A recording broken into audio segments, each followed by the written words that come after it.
are capable of falling within the provisions of the Genocide Convention, but the acts complained of may only be capable of falling within the provisions of the Genocide Convention if the intent is present. Otherwise, such acts cannot constitute genocide.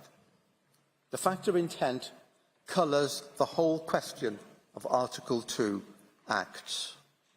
In other words, that there is prima facie evidence that the acts that may fall within the Convention, necessarily importing the intent element, have been established as such.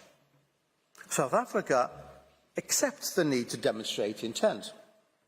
It referred to the concept of specific intent in its application, both generally and in the specific context of its discussion of the Court's prima facie jurisdiction in provisional measures proceedings.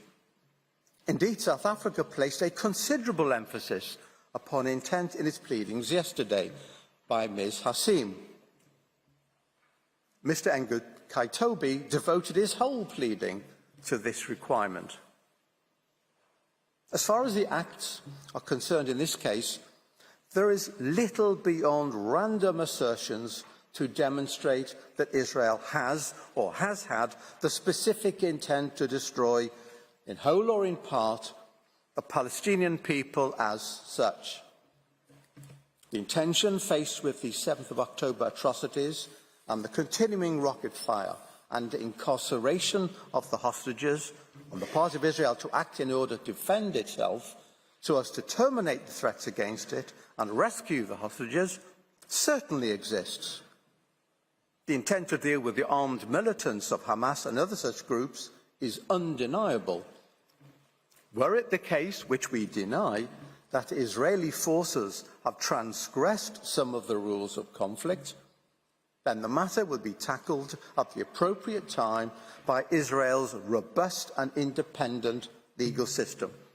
But that is not the intent to destroy all or part of a people as such.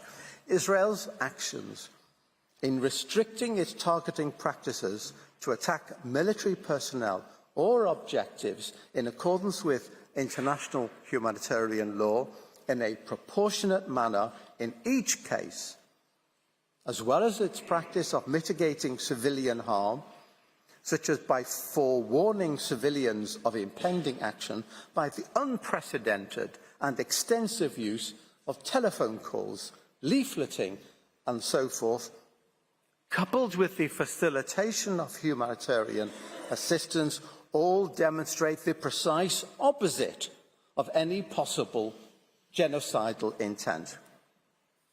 South Africa, in seeking to discover the necessary intent, presents a distorted picture. It misunderstands the nature and provenance of certain comments made by some Israeli politicians. Let me try and explain the big picture. Israel possesses a clear and effective structure of authority with regard to governmental decision. The war against Hamas is managed on behalf of the government by two central organs: the Ministerial Committee on National Security Affairs and the War,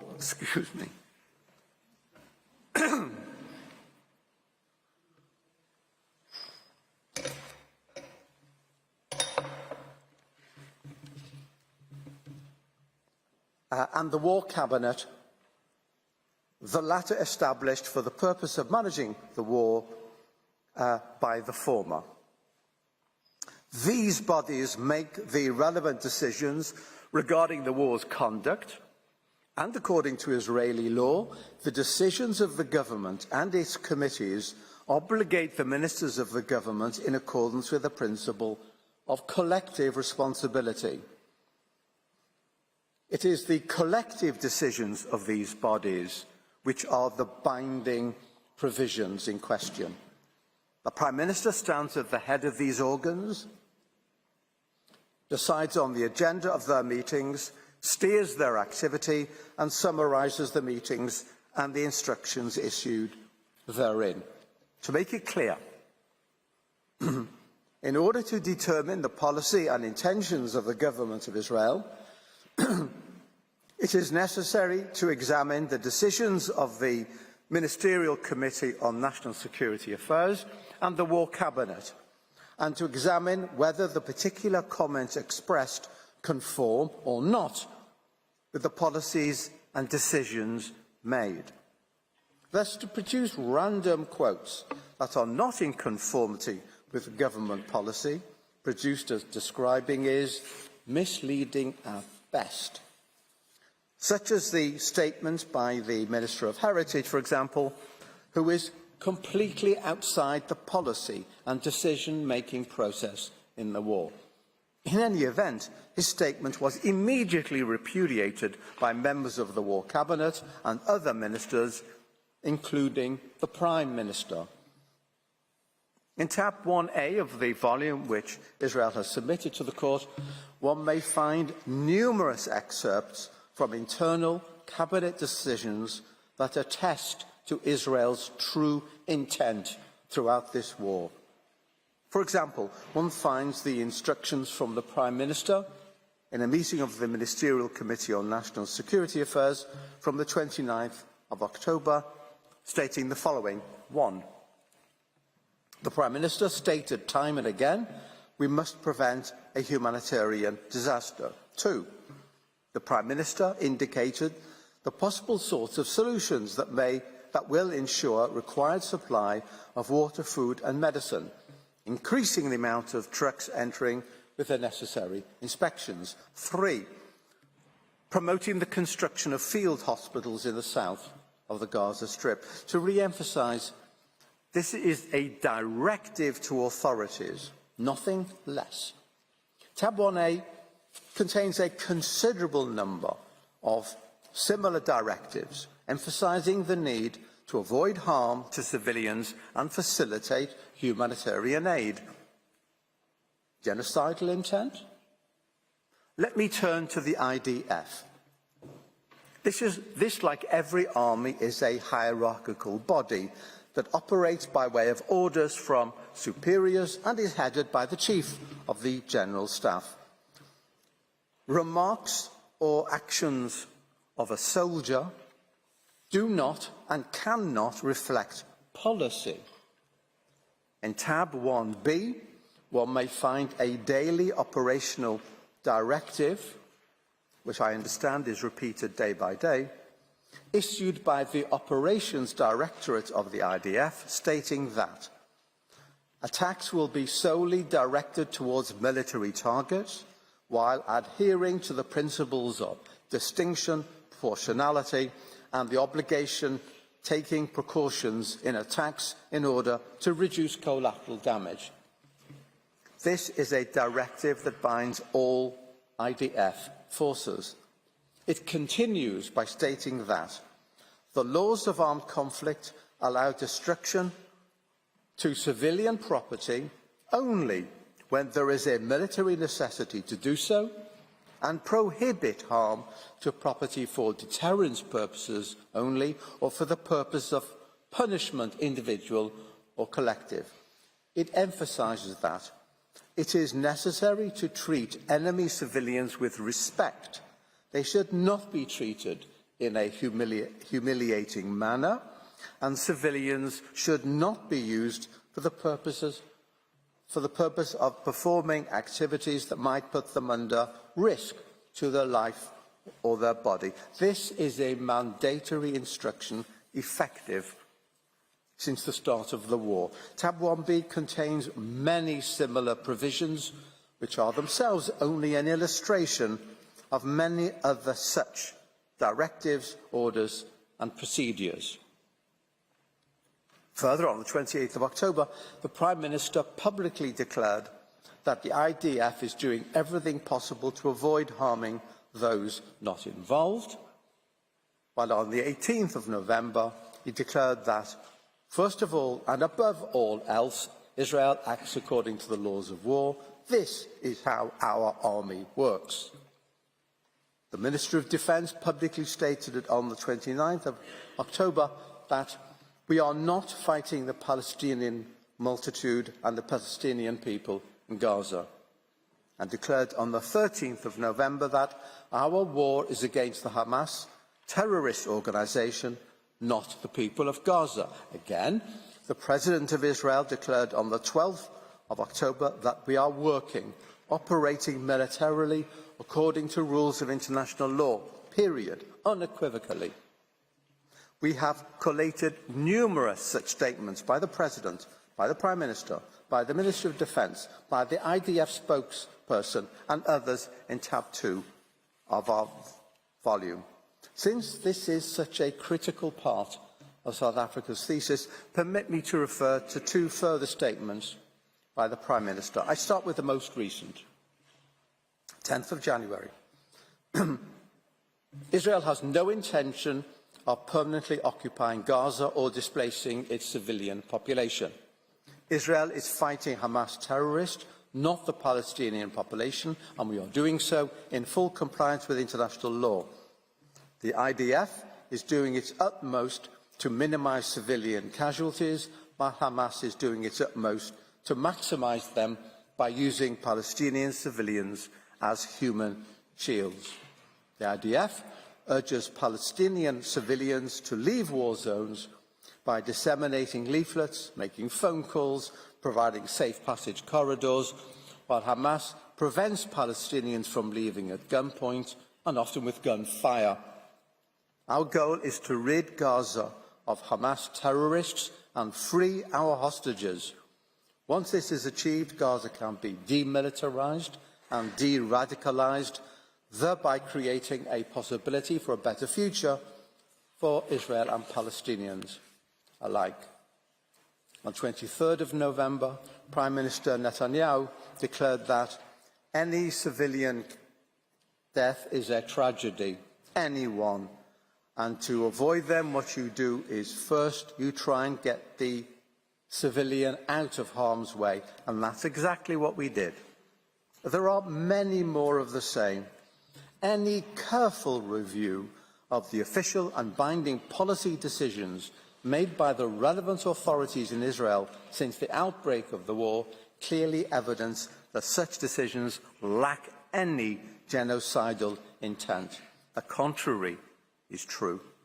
They are indicative of the consistent and relentless commitment of Israeli relevant authorities to mitigate civilian harm and alleviate civilian suffering in Gaza. Some of the comments to which South Africa refers are clearly rhetorical, made in the immediate aftermath of an event which severely traumatised Israel, but which cannot be seen as demanding genocide. They express anguish and the necessity to restore control over Israel's own territory under severe threat and safety to its citizens. As Judge Tomka has noted, sometimes statements are made which are nothing more than a part of the recent wartime rhetoric, intending to put the blame and shame on the other side. Not to be totally ignored, but not to be ascribed an importance which belies how and when they were made, nor of legal significance. Let me refer to one further matter of some biblical moment. Yesterday, the applicant referred time and again to 2 statements by the Israeli Prime Minister where he said, "Remember what Amalek did to you," and attached great importance to it as part of the argument that Israel has demonstrated a genocidal intent. There is no need here for a theological discussion on the meaning of Amalek in Judaism, which was indeed not understood by the applicant. Let me just turn to the Prime Minister's statement of the 28th of October, which was partially and misleadingly quoted yesterday. He said, "We are now entering the second phase of the war, which its objectives are clear: destruction of the military and governmental capabilities of Hamas and the return of the hostages back home. In the last couple of days, I have met with our soldiers in the bases, in the field, in the north and in the south. Remember what Amalek has done to you. We remember and we are fighting. In front of our brave and hero soldiers, there is one prior mission: to defeat the murderous enemy and secure our existence in our land. The IDF is the most moral army in the world. The IDF does everything to avoid harming the uninvolved. Tab 3 lists and addresses additional examples of misleading quotes by the applicants regarding Israel's policy. It is thus our conclusion that South Africa has failed to demonstrate the prima facie jurisdiction of the court. I turn to the next issue. As the court has noted, its power to grant provisional measures has its object the preservation of the respective rights claimed by the parties in a case pending its decision on the merits. At the provisional measures stage, the court does not need to determine that such rights do actually exist in a definitive manner, but it must establish that such rights are plausible. South Africa yesterday dealt with this rather lightly. We can safely say that plausibility is an elusive concept. Simply declaring that claimed rights are plausible is insufficient. The issue was addressed by Judge Greenwood in the border area case, when he emphasised that what is required is something more than assertion, but less than proof. In other words, the party must show that there is at least a reasonable possibility that the right it claims exists as a matter of law and will be adjudged to apply to that party's case. He later discussed this in terms of a reasonable prospect of success. What is clear is that the court has sought to tie plausibility to particular treaty provisions or to general rules of international law. The court has also considered claims of fact in this context as well as law, such as the finding as to whether Equatorial Guinea plausibly used the building at 42 Avenue Foch for diplomatic purposes. In this case, the court did not limit itself to considering whether the applicant plausibly held the rights in question under international law, but extended the field of inquiry to include consideration as to whether it was plausible that the respondent had breached the rights in question.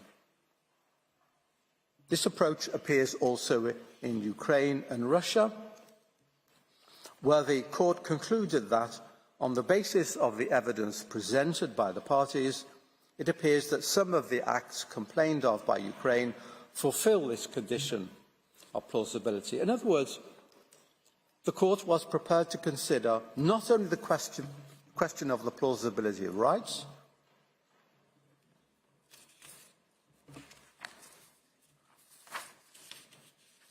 well, some has shuffled my papers.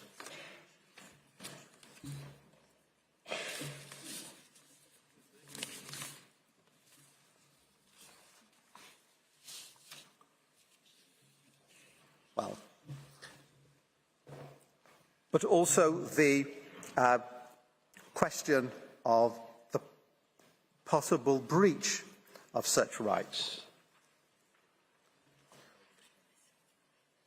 The power of the court to indicate provisional measures under Article 41 of the statute has its object.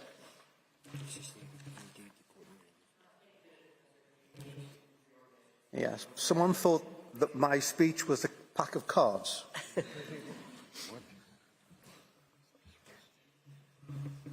Indeed, in the Jadav case, my apologies, the court was prepared to examine evidence as to the existence of asserted rights and whether, as a matter of fact, the violations had plausibly happened. The final point to be made in this section of my pleading is simply to underline the obvious point that the court needs to consider the relevant respective rights of both parties, the respondent as well as the applicant. Article 41 provides that the purpose of the provisional measures is to preserve the rights of either party. I would note the court order of the 16th of March 2022 in Ukraine, Russia, stating that the power of the court to indicate provisional measures has as its object the preservation of the respective rights claimed by the parties. And further quote the comment in the Myanmar case that the function of provisional measures is to protect the respective rights of either party pending its final decision. This mutual protection or balancing criterion in the light of the rights of both parties is intended to prevent either party being placed in a situation of disadvantage and to ensure that irreparable prejudice will not be caused to either party. I will look briefly at the relevant rights of both parties here. As regards the applicant, I make three simple and brief points. First, South Africa has presented a confusing and a partial recital of the facts. This will be discussed later this morning by Ms. Rajwan. Secondly, that the appropriate legal framework for this tragic situation is that of international humanitarian law. Thirdly, that Israel's efforts both to mitigate harm when conducting operations, as well as its efforts to alleviate suffering through humanitarian activities, have gone relatively unnoticed and dispel, or at the very least mitigate, against any allegation of genocidal intent. As from Israel's withdrawal of its civilian and military presence from Gaza in 2005, which brought an end to its belligerent occupation, and the violent coming to power of Hamas in 2007, a situation of conflict has existed, with Hamas firing rockets at Israeli towns and villages unceasingly. However, the attack on Israel on the 7th of October was qualitatively different from all that went before. The truth is that if there has been any genocidal activity in this situation, it was the events of 7th of October. Acts and intent can and have been adequately demonstrated. But Hamas, recognised as a terrorist group by at least 41 states, including the US, the UK, all members of the EU, Canada, Australia, Saudi Arabia, Japan and Colombia, is not before the court. Only South Africa, a third party that is not involved in the armed conflict, appears. Nevertheless, as South Africa has pointed out, complicity in genocide is in play. States that supported, condoned, praised or glorified the events of the 7th of October, both at the time and later, stand guilty of a violation of Article 3E of the Convention as being complicit in genocide, and indeed of the duty to prevent genocide under Article 1.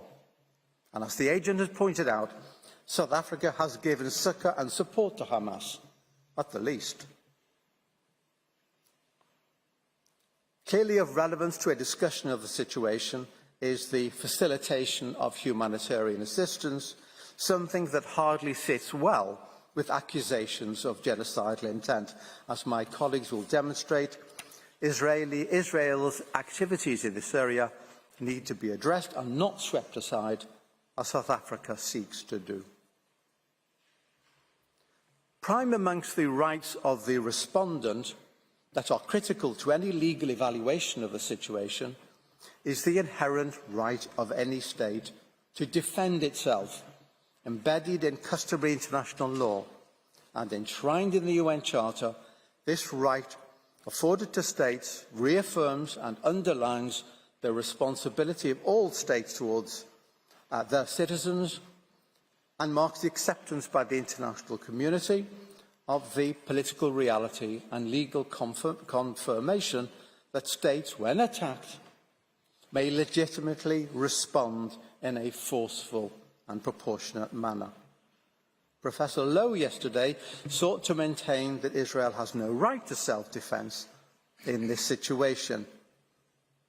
How could anyone possibly argue that Israel could not defend itself faced with the 7th of October atrocities and the incessant attacks against its civilians since? Indeed, a very wide range of states has acknowledged the right of self-defence here, ranging from the UK to the US, France, Germany, Italy, Canada, Japan, Ghana and Guatemala, and others. Israel bears the responsibility to exercise its protection over its citizens, not only those constantly subjected to bombardment from Gaza, but also and critically with regard to those captured and held hostage as a result of the 7th of October outrage. These rights exist and cannot be disregarded. Of course, Israel does not have any right to violate the law, still less to commit genocide, and indeed it does not, but it does have every right to act to defend itself in accordance with the rules and principles of international law, and so it has done. A link has to be established between the rights asserted and the provisional measures requested, and this issue will be addressed by Mr. Staker. And he will show that the measures proposed go far beyond the protection of the rights asserted. Madam President, members of the Court, this is an important case. Allegations have been made which verge on the outrageous. The attack by Hamas on 7th of October, with its deliberate commission of atrocities, clearly falls within the statutory definition of genocide. Israel's response was and remains legitimate and necessary. It acted and continues to act in a manner consistent with international law.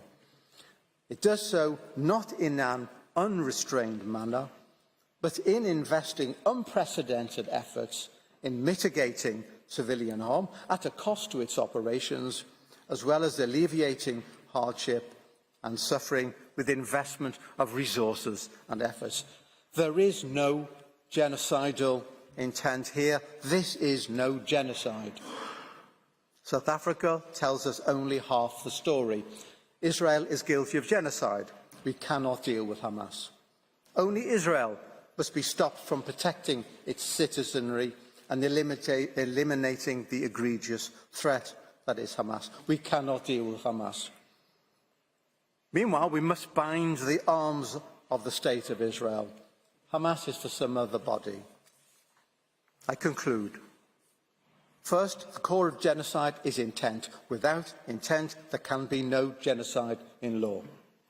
It is true for the merits. It is equally true for provisional measures. Any prima facie consideration, indeed, of intent, even at this preliminary stage, will only demonstrate its absence from Israel's activities. Second, there is here no dispute under the Genocide Convention as at the time of submission of the application, as alleged by South Africa and as required for prima facie jurisdiction. Indeed, South Africa's own precipitate activities with notes over recent weeks demonstrates the lack of its confidence in this respect, and that is telling. Thirdly, the rights to be protected in the provisional measures procedure cover not just the applicant but also the respondent, and chief amongst these rights is that of the right and obligation to act to defend itself and its citizens. This must be considered and weighed by the court as against the false accusations levelled at Israel. Madam President, members of the court, thank you for your kind attention. I would ask you to call Madame Rajoan at your convenience. Thank you, Professor Shah. Before I give the floor to the next speaker, the court will observe a coffee break of 10 minutes. The sitting is adjourned.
של החיים, כולם ברוכים, מיליון אנשים מסתערים החוצה.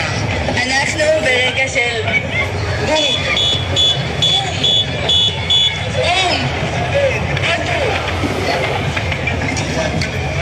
מהמם, מלחמה. מה נצחקים? מי עושה סיבה בעזה? מי עושה סיבה בעזה? מי?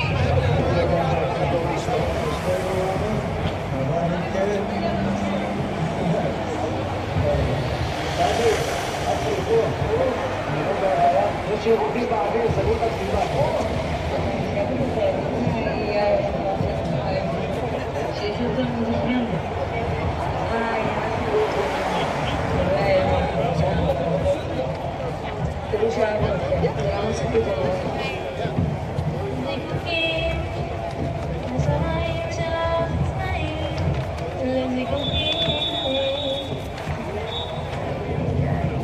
הייתה מסיבה? טיל.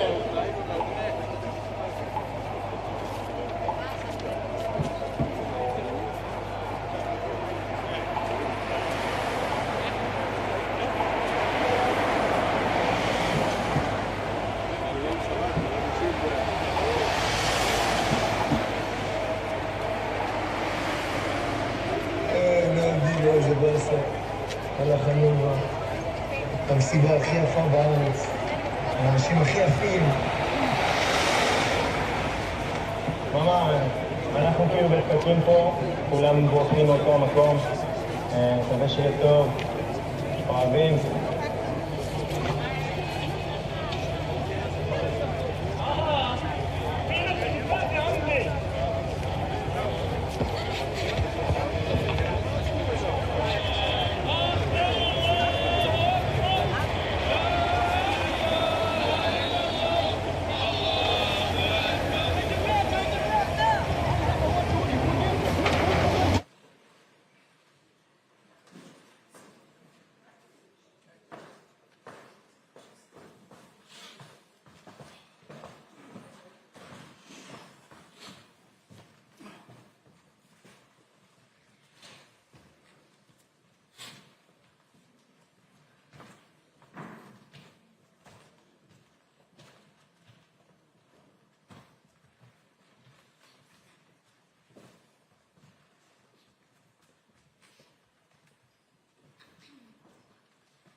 Please be seated.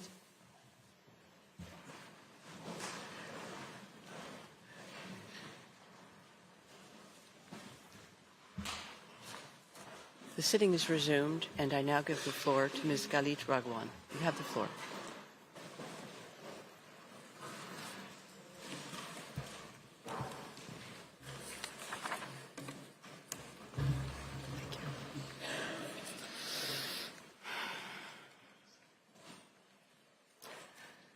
Madam President, members of the Court, it is an honor to appear before you on behalf of the State of Israel. As Professor Shah noted, at this stage, South Africa does not need to prove that genocidal acts have been or are being committed. But it does have to show that the Genocide Convention is actually relevant. It has to show some level of acts and some level of intent. Professor Shah has spoken to the issue of express intent. It is my task to speak to the circumstances of Israel's actions. Israel cannot possibly comprehensively address today all of the allegations made in South Africa's application in this regard. The applicant paints a dire picture, but it is a partial and deeply flawed picture. The application is so distorted in its descriptions that it prevents the court from properly assessing the plausibility of the rights asserted by South Africa. Plausibility cannot be determined based on the unsubstantiated allegations of one party to the proceedings alone, if Article 41 of the court statute is to have any meaning. In the time available, I will address three aspects of reality on the ground that the applicant has either ignored or misrepresented. First, Hamas's military tactics and strategy. Second, Israel's efforts to mitigate civilian harm during operational activity. And third, Israel's efforts to address humanitarian hardship in Gaza, despite Hamas's attempts at obstruction. With respect to Hamas's military tactics and strategy, it is astounding that in yesterday's hearing, Hamas was mentioned only in passing and only in reference to the October 7 massacre in Israel. Listening to the presentation by the applicant, it was as if Israel is operating in Gaza against no armed adversary, but the same Hamas that carried out the October 7 attacks in Israel is the governing authority in Gaza. And the same Hamas has built a military strategy founded on embedding its assets and operatives in and amongst the civilian population. Urban warfare will always result in tragic deaths, harm, and damage. But in Gaza, these undesired outcomes are exacerbated because they are the desired outcomes of Hamas. In urban warfare, civilian casualties may be the unintended but lawful result of attacks on lawfully military objectives. International humanitarian law recognizes this reality and provides a framework for balancing military necessity with humanitarian considerations. These do not constitute genocidal acts. In the current conflict, many civilian deaths are directly caused by Hamas. Booby-trapped homes detonate and kill indiscriminately. Mines in alleyways collapse structures around them. And over 2,000 rockets, misfired by Hamas, have landed inside Gaza, causing untold levels of harm. One telling example is a blast at the Al-Hali hospital on October 17. Hamas claimed that the Israel Defense Forces, the IDF, attacked the hospital. Headlines around the world rushed to repeat this claim.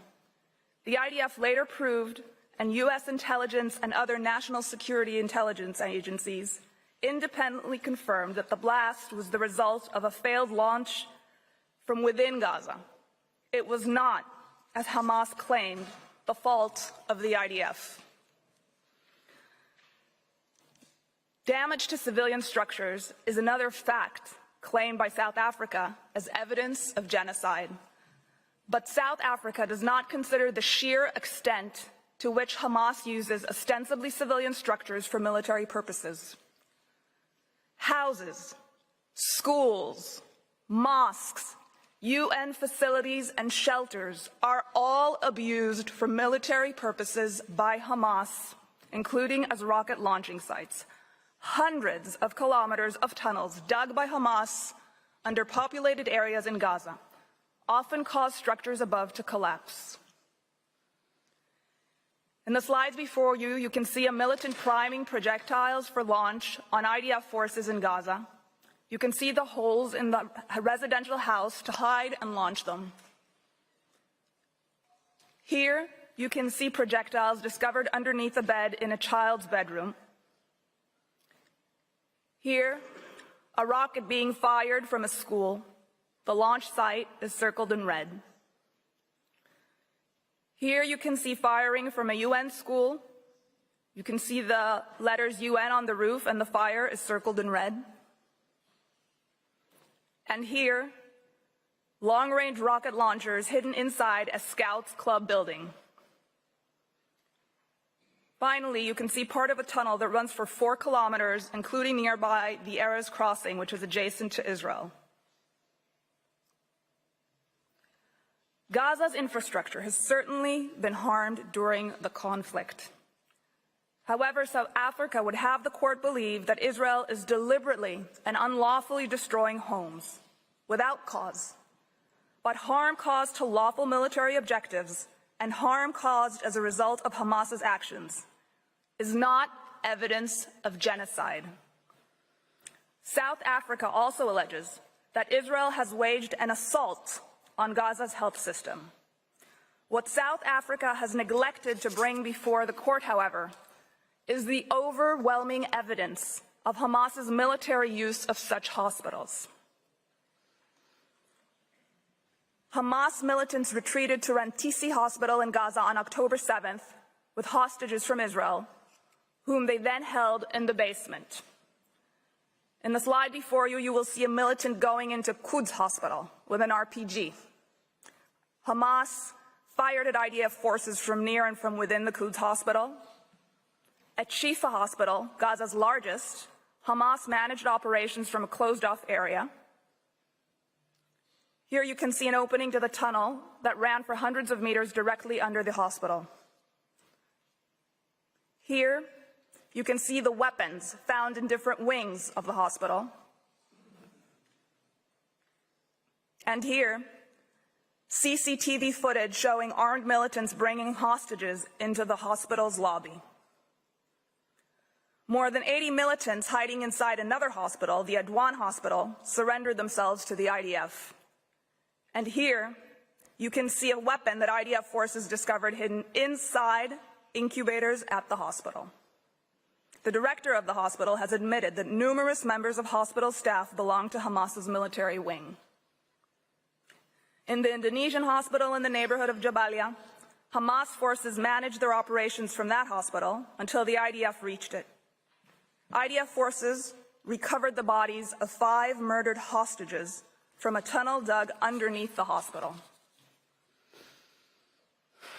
The list goes on. In every single hospital that the IDF has searched in Gaza, it has found evidence of Hamas military use. Israel is acutely aware that because of Hamas's use of hospitals as shields for its military operations, in grave violations of international humanitarian law, patients and staff are at risk. This is why the IDF has reached out to every hospital and offered assistance in relocating patients and staff to safer areas. Hospitals have not been bombed. Rather, the IDF sends soldiers to search and dismantle military infrastructure, reducing damage and disruption. Indeed, the tunnel that sat directly under the main building in Shifa Hospital was exploded without damaging the building above. The IDF then withdrew from the hospital. Yes, damage and harm have occurred as a result of hostilities in hospitals' vicinity, sometimes by IDF fire, sometimes by Hamas, but always as a direct result of Hamas's abhorrent method of warfare. Israel has published plenty of evidence of the extensive misuse by Hamas of medical facilities in direct violations of international humanitarian law. It has brought journalists to see firsthand. It has recorded calls with hospital staffs to coordinate assistance. None of that is mentioned in the application. In fact, the applicant describes the result and asks the court to attribute malicious intent to Israel. But that is only a possible conclusion if one obscures, as the applicant has, Hamas's strategy of turning hospitals into terrorist compounds. The applicant also made much of the fact that force has been even used in humanitarian zones. What the applicant neglected to inform the court, however, was that Hamas has, in its contempt for Palestinian civil life, regularly and deliberately fired from such zones, turning areas of relief into zones of conflict. Here before you, you can see one example of a launch site adjacent to the humanitarian zone, both amplified in larger pictures. And in the next slide, you can see evidence of a rocket launched from next to Gaza's water desalination facility. I now would like to address briefly the second issue, Israel's efforts at mitigation of civilian harm. Here, too, the applicant tells not just a partial story, but a false one. For example, the application presents Israel's call to civilians to evacuate areas of intensive hostilities, quote, as an act calculated to bring about its physical destruction, quote. This is a particularly egregious allegation that is completely disconnected from the governing legal framework of international humanitarian law. Evacuation of civilians is recognized under international humanitarian law as one of the measures that may be implemented to protect civilians from the effects of ongoing hostilities. Indeed, such evacuation may even amount to a duty that the party to the conflict has towards civilians. While temporary evacuation undoubtedly involves hardship and suffering, it is preferable to remaining in areas of intensive hostilities, all the more so when one party makes a concerted effort to use those civilians as shields. The IDF maintains a civilian harm mitigation unit to undertake this task. It works full-time to provide advance notice of areas in which the IDF intends to intensify its activities, coordinate travel routes for civilians, and secure these routes. This unit has developed a detailed map so that specific areas can be temporarily evacuated instead of evacuating entire areas. On the slide before you, you can see that map divided into areas, as well as a screenshot of a video explaining the system in Arabic so civilians may understand it. The IDF also enacts localized pauses in its operations to allow civilians to move. It does this even though Hamas does not agree to do the same, and has even attacked IDF forces securing humanitarian corridors. Excuse me, I have a request from the interpreters that you slow down the pace of your speaking. Could you please do that? Thank you. Of course. Yesterday, South Africa stated that the IDF gave 24 hours notice to civilians in northern Gaza to evacuate. In fact, the IDF urged civilians to evacuate to southern Gaza for over 3 weeks before it started its ground operation. 3 weeks that provided Hamas with advance knowledge of where and when the IDF would be operating. This 3-week period for temporary evacuation is a matter of common knowledge, and the applicant's misrepresentation of this fact is at best an unfamiliarity with the events, and at worst, a desire to tailor its story to a pre-existing narrative. The IDF employs a range of additional measures in accordance with the obligation to take precautionary measures under international humanitarian law. For example, it provides effective advance warnings of attacks where circumstances permit. To date, the IDF has dropped millions of leaflets over areas of expected attacks with instructions to evacuate and how to do so, broadcast countless messages over radio and through social media, warning civilians to distance themselves from Hamas operations, and made over 70,000 individual phone calls, including to occupants of the targets, warning them of impending attacks. This requires time, it requires resources and intelligence, and the IDF invests all of these to save civilian lives. Here you can see the IDF's Arabic Twitter account providing information for civilians to evacuate specific areas, including the location of shelters nearby. Yet the applicant astonishingly claims that these efforts are in themselves genocidal. In other words, a measure intended to mitigate harm to the civilian population, sometimes exceeding the requirements of international humanitarian law, is proof, according to the applicant, of Israel's intent to commit genocide, when in fact it proves the exact opposite. My third topic, with respect to the humanitarian situation. Much attention was given by South Africa to this situation. Despite Israel's efforts to mitigate harm, there is no question that many civilians in Gaza are suffering as a result of the war that Hamas began. While Israel is seeking to minimize civilian harm, Hamas is doing everything in its power to use the civilian population and civilian infrastructure for its own protection, thwarting humanitarian efforts aimed at alleviating the distress of the civilian population. Further illustration on Hamas's tactics and Israel's efforts can be found in tabs 4 and 9 of the volume provided to the court. I now turn to describe just some of the humanitarian coordination efforts that Israel has been engaged in, and Mr. Sender will further expand on this. Israel maintains a dedicated military unit called Kogat, responsible for routine coordination with international organizations in Gaza with respect to various humanitarian aspects. It is Kogat that mans and operates the crossings between Israel and Gaza. This includes the Erez crossing, through which prior to October 7, almost 20,000 Gazans passed through into Israel daily for work. South Africa showed a map yesterday, with the Erez crossing marked closed. What it failed to note is that the crossing was attacked on October 7th by Hamas, which murdered and kidnapped Kogat staff and caused significant damage. Here you can see some of that damage.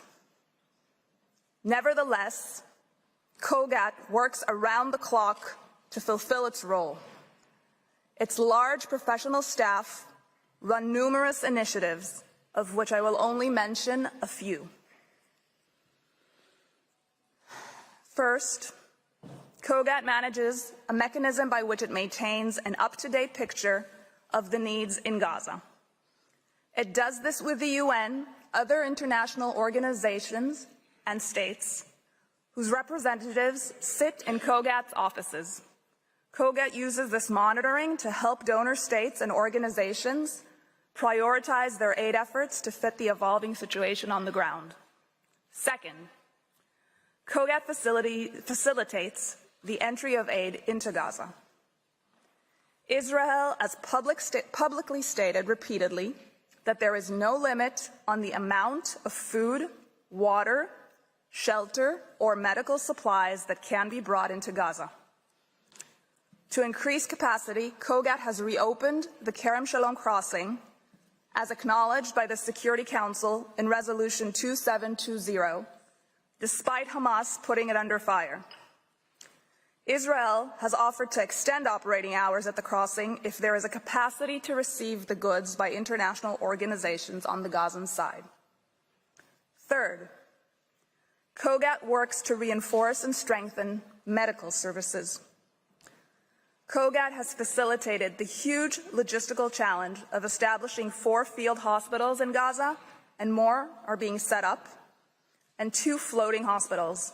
It has facilitated the entry of new ambulances into Gaza, and Israel has even coordinated airdrops of aid over Gaza by Jordan, coordinating these flights with the Israel Air Force operating in Gaza. This, of course, is not to say that nothing more can be done, or that there are no challenges to the humanitarian situation in Gaza. Such challenges exist and change according to the evolving circumstances of the conflict. But it is to say that the charge of genocide in the face of these extensive efforts is frankly untenable. It is an inconvenient truth for the applicant's case, but one of the most significant challenges is the fact that Hamas commandeers consignments into Gaza and controls their distribution. Gazan residents have reported that Hamas is regularly stealing aid at the expense of its own population for the benefit of its fighters. This is a tweet stating that fuel and medical equipment was stolen by purported Hamas members from an UNRWA warehouse. UNRWA later deleted the tweet, perhaps under pressure from the authorities. Here you can see Hamas commandeering an aid truck. And here is another example.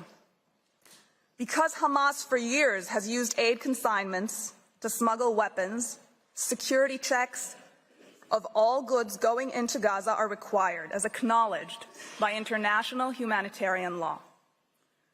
Hamas has time and again hoarded fuel, including during the current conflict, which it uses for military purposes to sustain ventilation in its expansive underground tunnel network and for its continued attacks against Israel. Nevertheless, in coordination with the UN, Israel enables fuel to enter Gaza to service essential infrastructure, such as sewage treatment, desalination plants, water pumps and hospitals, and cellular infrastructure for maintaining communication. Israel remains committed to helping international organizations and states involved in the aid effort to overcome these hurdles and consistently increase the amount of aid and services available to the population in Gaza, as will be further described by Mr. Sender. Here, a picture of incubators that the IDF provided to Shifa Hospital. Here, a picture of an ambulance convoy coordinated by COGAT. A picture of consignments. A picture of ambulances, the entry of which was coordinated by COGAT. And finally, more consignments waiting to enter Gaza. Madam President, members of the Court, in the time allotted, I have been able to describe only some of Israel's efforts to mitigate civilian harm and to address the humanitarian situation in Gaza.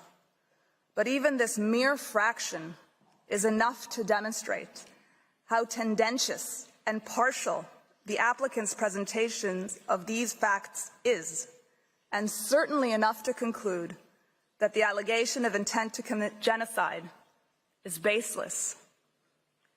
If Israel had such intent, would it delay a ground maneuver for weeks, urging civilians to seek safer space, and in doing so, sacrificing operational advantage? Would it invest massive resources to provide civilians details about where to go, when to go, how to go, to leave areas of fighting? Would it maintain a dedicated unit staffed with experts whose sole role is to facilitate aid and who continue to do so despite having their staff killed and kidnapped? When a population is ruled by a terrorist organization that cares more about wiping out its neighbor than about protecting its own civilians, there are acute challenges in protecting the civilian population. Those challenges are exacerbated by the dynamic and evolving nature of intense hostilities in an urban area, where the enemy exploits hospitals, shelters, and critical infrastructure. Would Israel work continuously with international organizations and states, even reaching out to them on its own initiative, to find solutions to these challenges if it were seeking to destroy the population? Israel's efforts to mitigate the ravages of this war on civilians are the very opposite of intent to destroy them.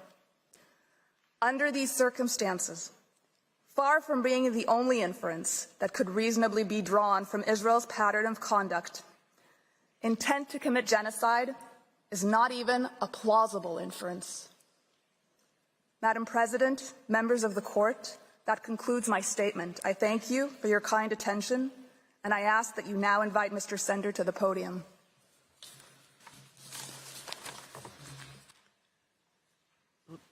I thank Ms. Radwan, and I invite Mr. Omri Sender to address the Court. You have the floor.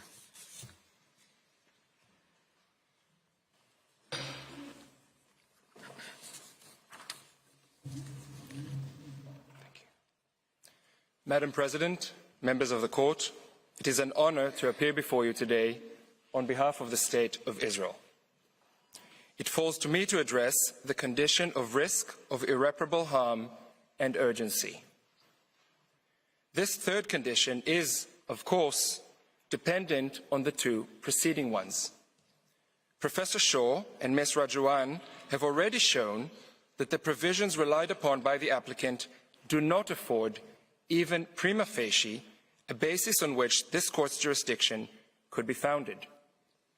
They also showed that the rights asserted by the applicant cannot be regarded as plausible. It follows that the irreparable consequences cannot, in the present case, be caused by the alleged disregard of rights under the Genocide Convention. Again, this is not at all to say that the humanitarian situation arising from the present armed conflict is not grave. Civilians have been severely affected by the hostilities instigated by Hamas.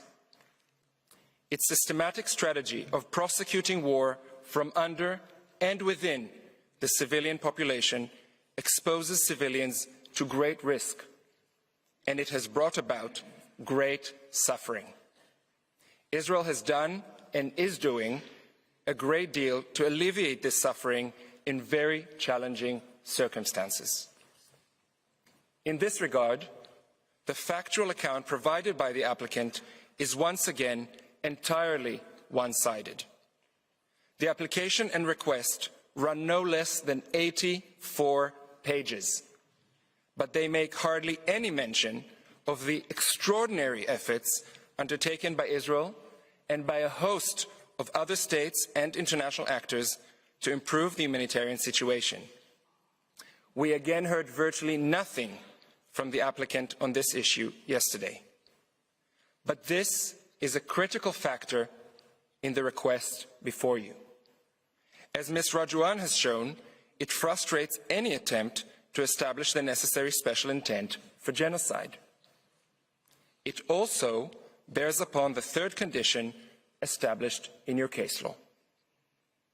Madam President, members of the Court, we know from your case law that the power of the Court to indicate provisional measures will be exercised only in exceptional circumstances. There needs to be, as you have said, a real and imminent risk that irreparable prejudice will be caused to the rights claimed before the Court gives its final decision.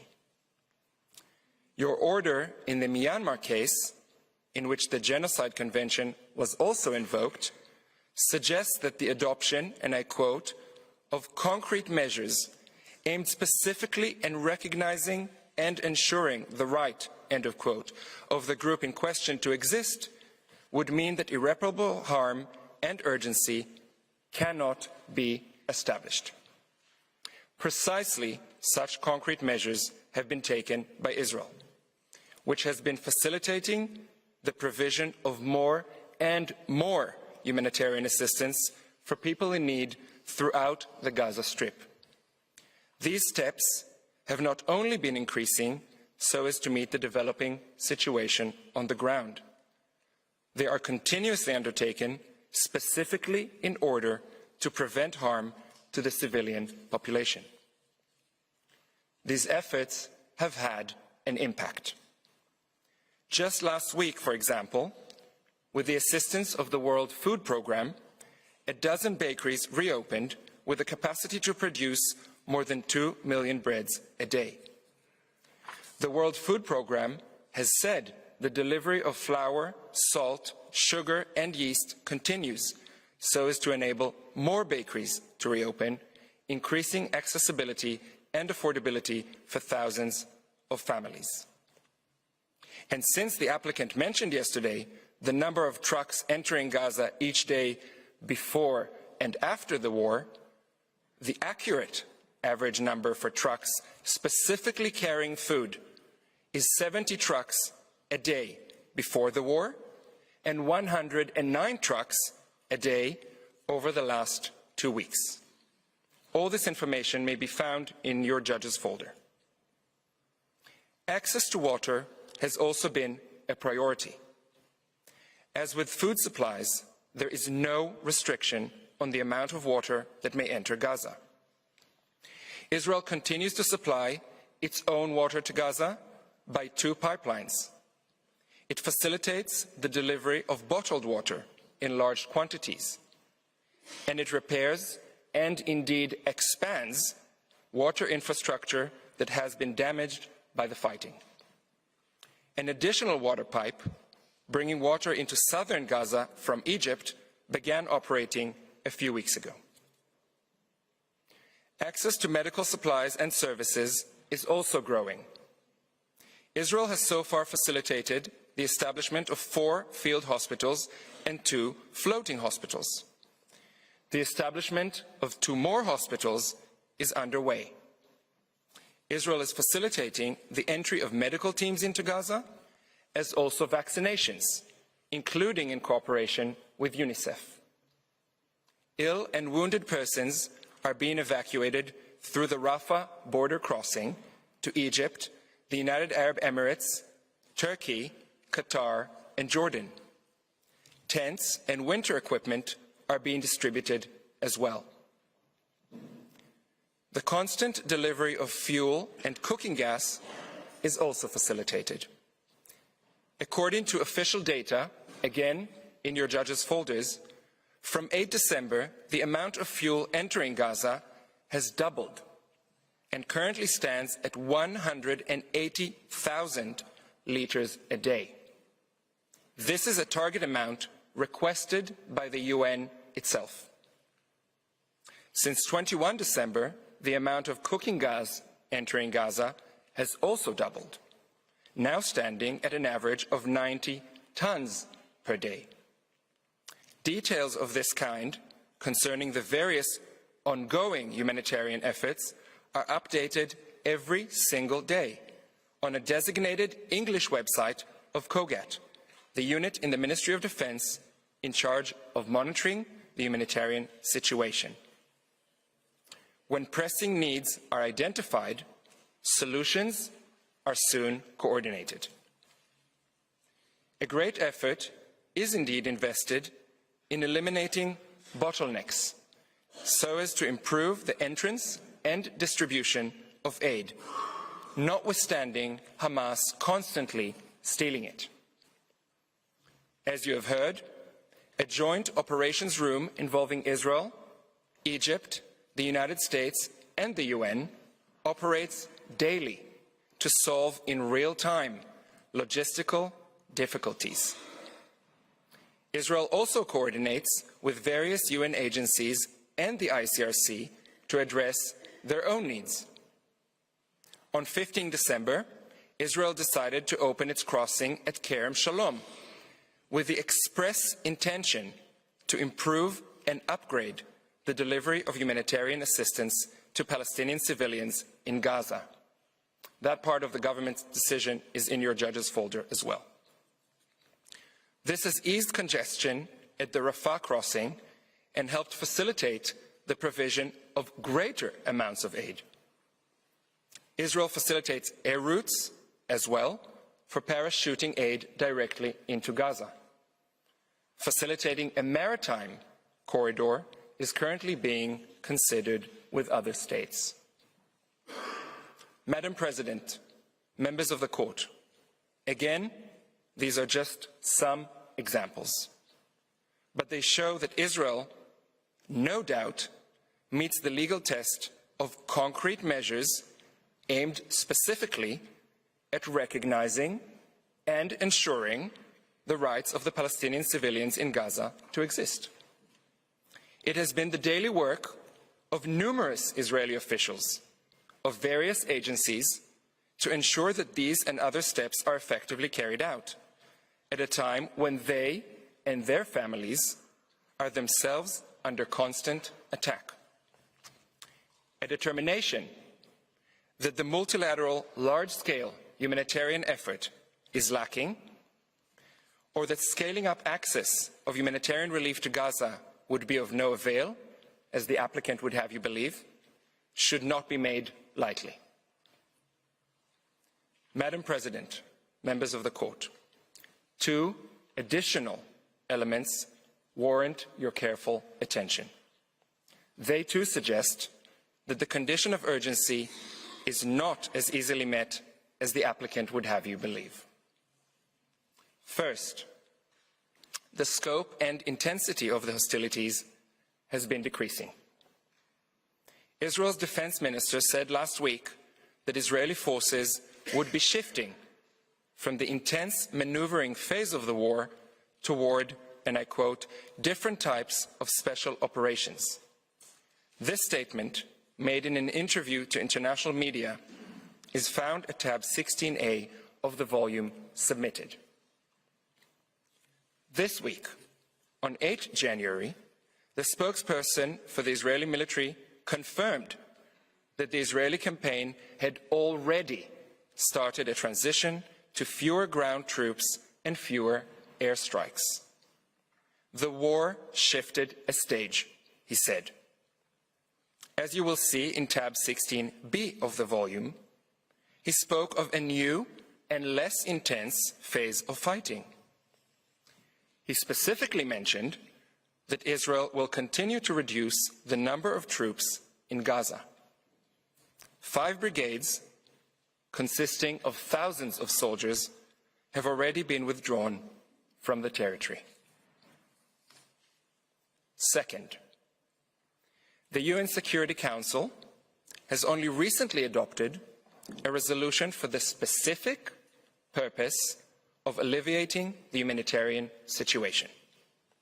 By Resolution 2720 of 22 December, which is found at tab 16C of the volume, the Council demanded the immediate and unconditional release of all hostages, as well as the delivery of humanitarian assistance at scale directly to the Palestinian civilian population throughout the Gaza Strip.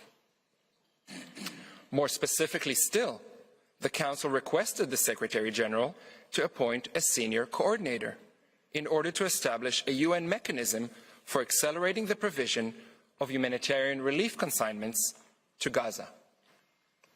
Contrary to what we heard yesterday, this resolution does not, and I quote, remain unimplemented, close quote.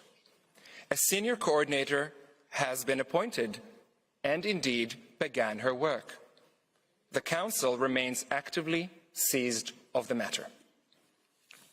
Israel, for its part, is already working with the senior coordinator, and it has just this week coordinated the entrance of a UN delegation into northern Gaza in order to evaluate the situation and map the needs for a future return of Palestinian civilians. I recall in this connection that in the Aegean Sea case, the court found that it was not necessary to indicate provisional measures where the government in question showed willingness to act in accordance with the recommendations of the Security Council concerning the matter before the court. All these recent developments indicate that the facts as they presently exist do not call for awarding interim relief. They also suggest that the difference between the present case and earlier cases that have come before you are very clear. Finally, the lack of urgency within the meaning of the court's case law is further demonstrated by assurances provided before you today by Israel's co-agents. They could not be clearer in stating that Israel remains bound at all times by its international legal obligations. Needless to say, this includes Israel's obligations as a state party to the Genocide Convention.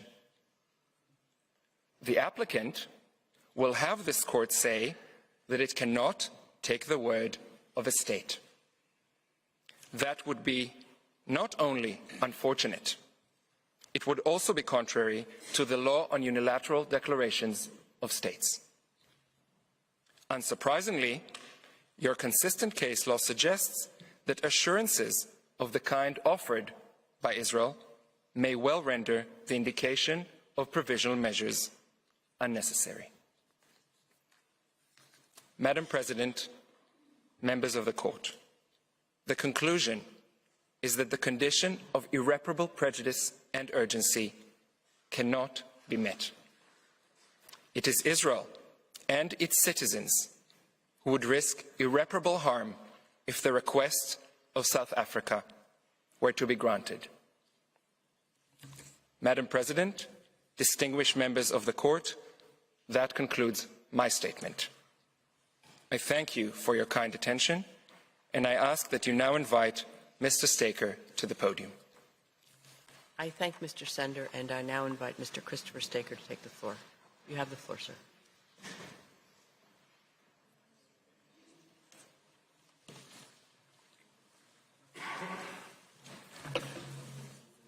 Madam President, Mr. Vice President, members of the Court, it's an honor to appear before you again and to represent the State of Israel. You've now been addressed on why the conditions for provisional measures are not met. That being so, there's no need to examine the 9 particular measures that South Africa requests. Nonetheless, for completeness, I will address each in turn and show that their terms are unwarranted in any event. They go beyond what is necessary to protect rights on an interim basis and therefore also have no link with the rights sought to be protected. I start with the first and second requested measures.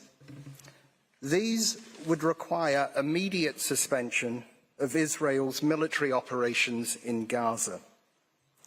This request is frankly astonishing. A request is made by a state not party to an ongoing conflict for provisional measures requiring unilateral suspension of military operations by one party to the conflict only, leaving the other party free to continue attacks which it has a stated intention to do. South Africa cannot argue that similar measures were granted in the Russia genocide case. That case was fundamentally different. In the Russia case, the legality of the military operation itself was in issue by reference to the Genocide Convention. Russia had claimed that its military operation was to prevent and punish genocide being committed in Ukraine. The court found it doubtful that the Genocide Convention authorizes a unilateral use of force in the territory of another state, and plausible that Ukraine had a right not to be subjected to military operations by Russia for that purpose. The result, provisional measures could protect a plausible right not to be subjected to military operations. In this case, Israel does not rely on the Genocide Convention or prevention of genocide to justify its operations.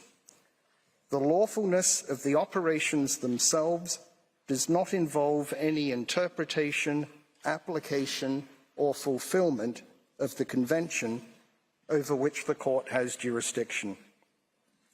As jurisdiction in this case is based solely on Article 9 of the Convention, the court cannot find that South Africa or Palestinians in Gaza have a plausible right of the kind in the Russia case. Article 41 of the statute empowers only such provisional measures as the circumstances require to preserve the respective rights of either party. In the Russia case, a suspension of military operations might have been necessary to preserve a right not to be subjected to military operations. But in this case, the right in issue is South Africa's claimed right to ensure observance of the Genocide Convention.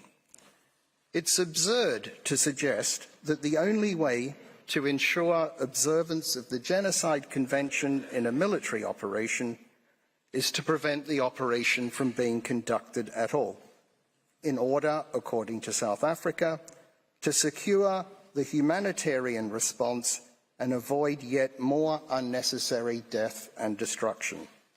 That goes beyond preventing genocide. South Africa appears to argue that the military operations as such are genocidal. But how has South Africa established a plausible claim that this is so. Mr. Hassim argued only that it's plausible, quote, that at least some, if not all, of these alleged acts fall within the Convention's provisions. How does at least some acts turn into the military operations as such? The pictures shown yesterday of various individual incidents, whatever they may or may not say about those incidents, are not evidence of the intent of the military operations as a whole. Professor Shaw has addressed you on why the statements of holders of official positions relied on by South Africa do not establish a plausible claim of genocidal intent. The inevitable fatalities and human suffering of any conflict is not of itself a pattern of conduct that plausibly shows genocidal intent. These provisional measures are therefore not within the Court's power under Article 41 of the statute. They go well beyond anything required to preserve the specific rights in issue, namely the observance of the Convention in military operations. They seek instead to shut down the military operations themselves. The requested measures seek to reverse the Bosnia case. When provisional measures were ordered in that case, the armed conflict was still in progress. The allegations in that case were similar to those made in this case. Bosnia and Herzegovina specifically requested a provisional measure requiring Yugoslavia to cease and desist from any and all types of military or paramilitary activities against the people, state and government of Bosnia and Herzegovina. But the Court did not grant it, even though, unlike in this case, an ongoing genocide was said to be in progress on the territory of the very state seeking provisional measures, and both parties to the conflict were parties to the case. The Court said expressly that it refused because such a measure would be for the protection of a right that could not form the basis of a judgment in exercise of jurisdiction under the Genocide Convention. There is no reason to depart from that case law. In any event, provisional measures cannot be indicated if, as in this case, they would cause irreparable prejudice to the respondent or are out of proportion with the protection that they're intended to give to the applicant. The fact is that provisional measures impose burdens on the party to which they are addressed in order to protect potentially non-existent rights of another party.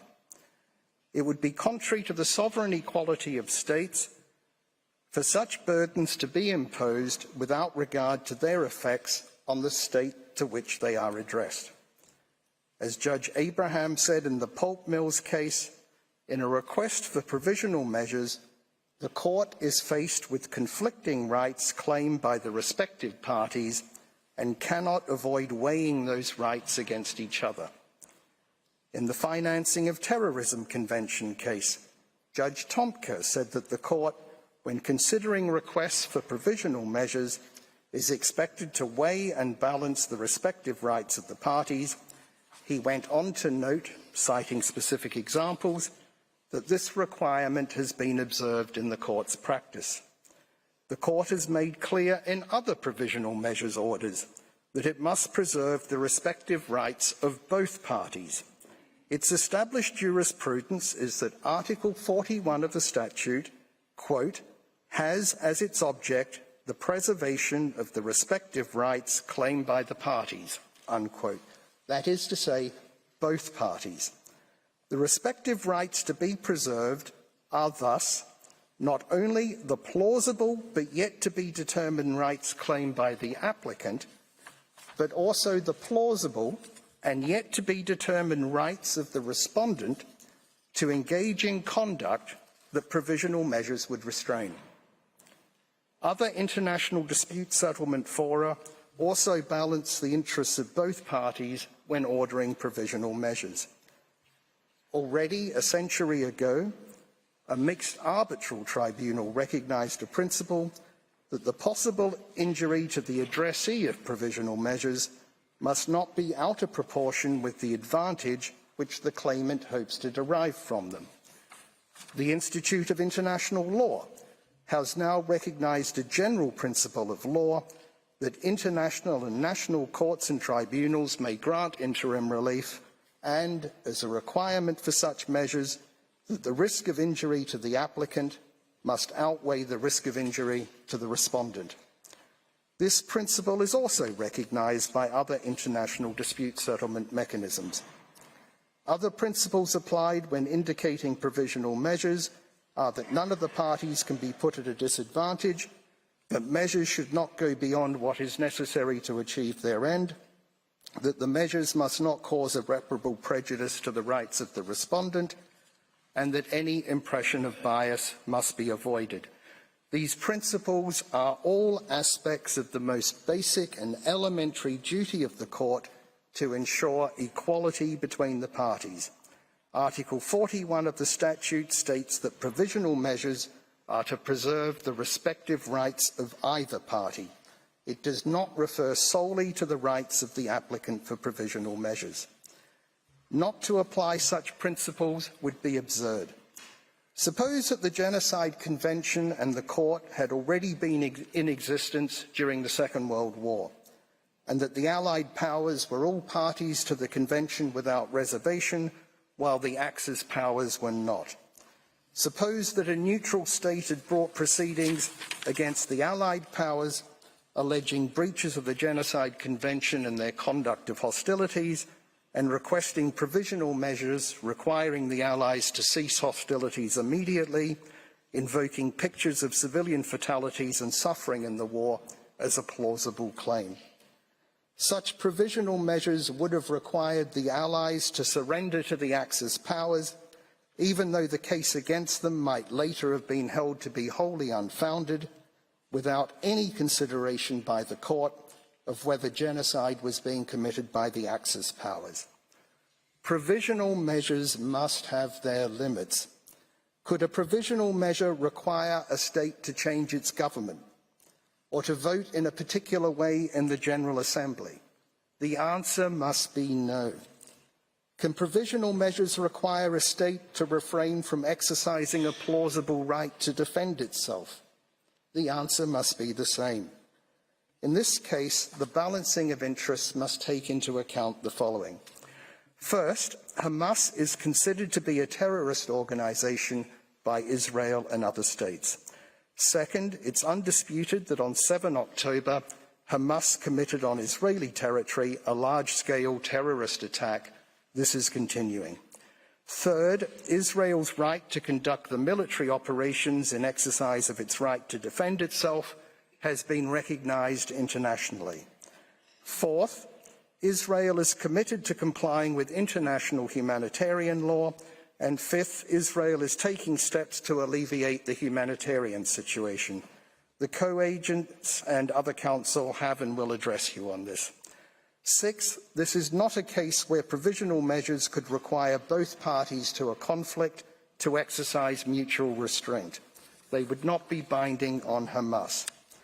Seventh, Hamas has made clear its intention to carry out continuing attacks against Israel and its citizens. Eighth, provisional measures would deprive Israel of the ability to contend with this security threat against it. More rockets could be fired into its territory, more of its citizens could be taken hostage, raped and tortured, and further atrocities could be conducted from across the Gazan border, but provisional measures would prevent Israel from doing anything. Ninth, provisional measures would end attempts to rescue those already taken hostage. 10th, suspension of military operations would give Hamas space to preserve and build its capabilities, enabling it to pose an even greater threat and to use remaining hostages as bargaining chips.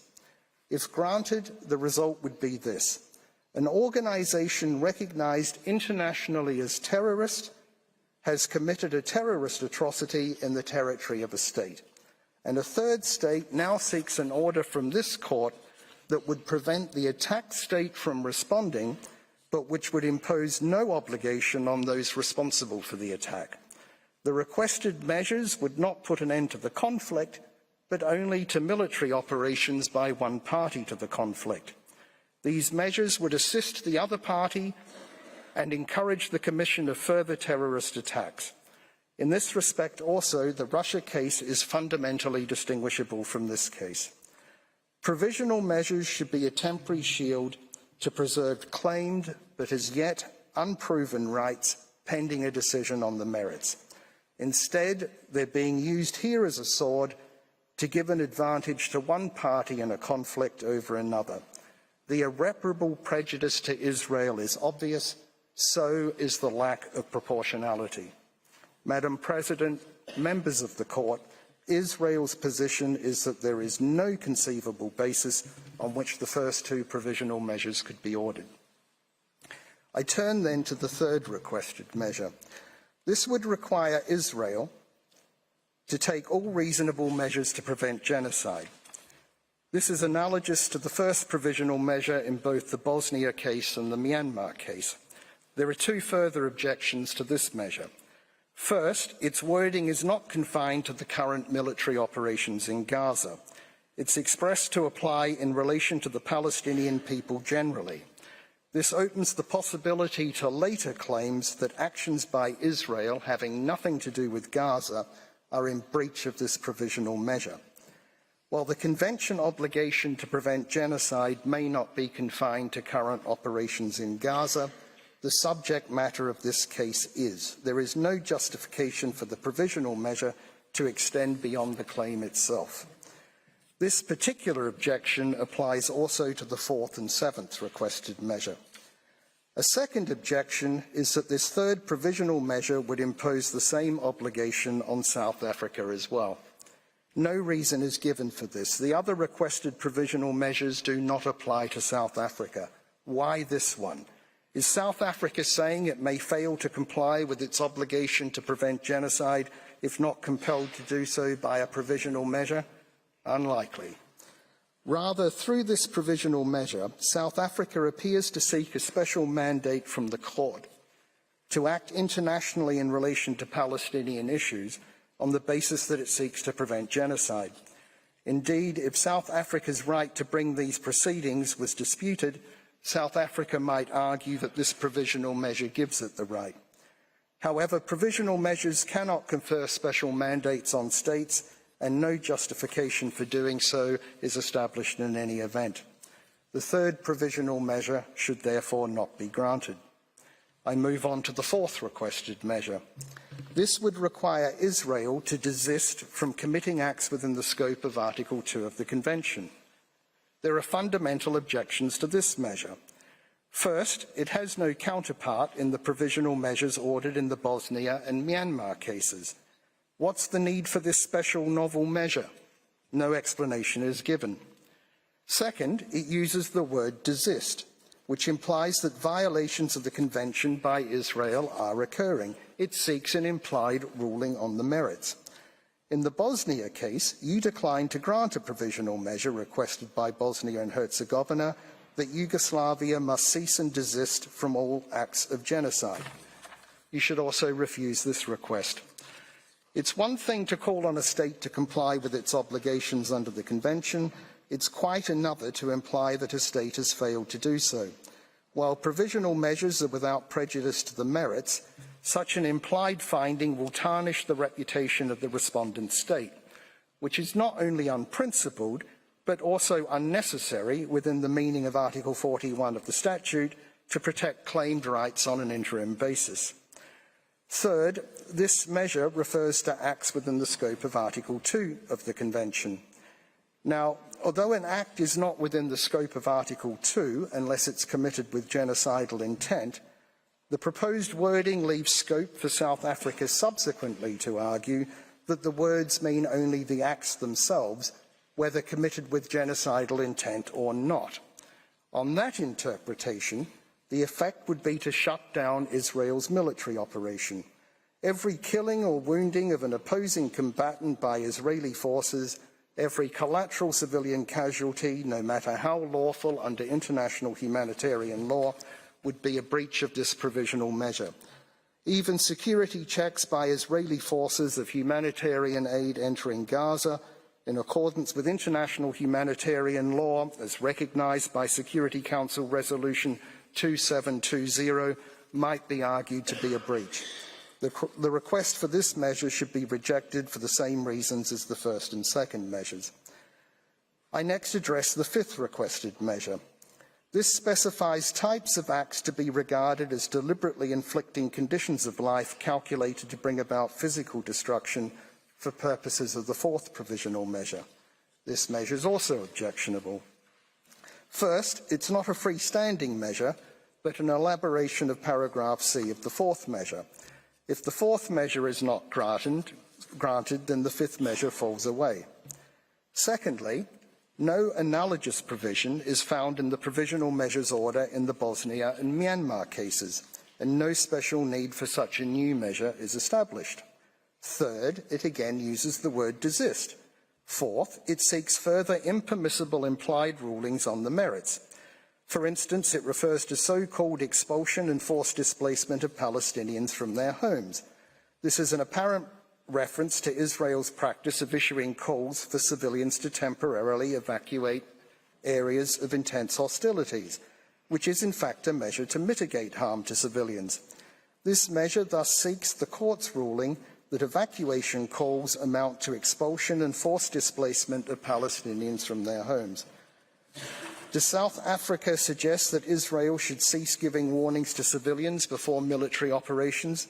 How would that protect the rights that South Africa claims? Similarly, paragraph C of this measure seeks the court's ruling that damage to buildings in military operations, presumably even when lawful under international humanitarian law, amount to the destruction of Palestinian life in Gaza. Overall, paragraphs A to C of this measure, read together with paragraph C of the third measure, seek the court's ruling on the merits that evacuation calls, the current humanitarian situation and damage to buildings all amount to deliberately inflicting on the group conditions of life within the meaning of Article 2C of the Convention. The reality is that the conflict and the humanitarian situation cannot be resolved overnight. This provisional measure seems designed to ensure that Israel will be in breach of it as soon as it is made. Its sole purpose seems to be to prejudice the merits, not to preserve rights on an interim basis. It should also not be granted. The sixth requested measure incorporates two separate measures. The first of these would require Israel to ensure that its military and organisations and persons subject to its control do not commit acts falling within Articles 2 or 3 of the Convention. It's analogous to the second provisional measure in the Bosnia and Myanmar cases, respectively. But an objection to this is the reference to any irregular armed units or individuals that may be directed, supported, or otherwise influenced by Israel. This wording has simply been copied from the second provisional measure in the Bosnia and Myanmar cases. However, in those cases, the applications instituting proceedings expressly allege the existence of irregular armed units. The reference is inappropriate in this case. There's no suggestion of forces other than the Israel Defence Forces on whose commitment to international humanitarian law you have and will be addressed on today. The second part of the sixth provisional measure contains an obligation to punish genocide. No such provision was included in the Bosnia or Myanmar provisional measures order. Punishment of genocide is not something that needs to be done urgently in order to protect claim rights on a provisional basis. This measure should also not be granted. The seventh provisional measure also comprises two separate measures. The first would require Israel to take measures to prevent destruction of evidence. The Court has indicated such a measure on two recent occasions, but declined to do so on two other recent occasions, despite a specific request by the applicant. In the cases where it was granted, the application for provisional measures specifically alleged that evidence was being destroyed or concealed. In this case, South Africa makes just a bare assertion that there are serious concerns about the destruction of evidence and its effect on future investigation into crimes, and a hampering of scrutiny of Israel's actions. South Africa appears to suggest that the effects of the military operations themselves amount to destruction of evidence, making this yet a further provisional measure, effectively seeking a suspension of military operations. The granting of this measure would imply that there is some reason to suspect concealment of evidence when in fact none has been identified. This again would be an unprincipled and unnecessary tarnishing of reputation. The second part of this measure would require Israel not to impede access to Gaza by fact-finding missions, international mandates and other bodies. However, it is noted first that access to Gaza from Egypt is under the control of Egypt. Secondly, Israel has no obligation under international law to allow access from its territory into Gaza. Thirdly, a provisional measure to this effect was requested by the applicant in the Myanmar case, and it was not granted by the court. The need for this measure has not been established. The eighth requested measure would require Israel to submit regular reports to the court on measures taken to give effect to the provisional measures. Provisions for such reports were made in 2 recent provisional measures orders, but on 4 other occasions it was refused, despite being specifically requested by the applicant. This shows that such measures are not routinely granted. They've been granted occasionally when specific action has been indicated. In Armenia versus Azerbaijan, the court said that a report was necessary in view of the specific provisional measures it's decided to indicate, and in light of the undertakings made by the agent of Azerbaijan. South Africa does not justify the inclusion of such a measure. There is no shortage of publicly available Israeli material and reports about the present situation in Gaza. Finally, the 9th requested measure is a non-aggravation measure. On 2 recent occasions, such a measure was specifically requested by the applicant but not granted by the court. Again, such a measure is not the norm, and again, South Africa does not justify its necessity.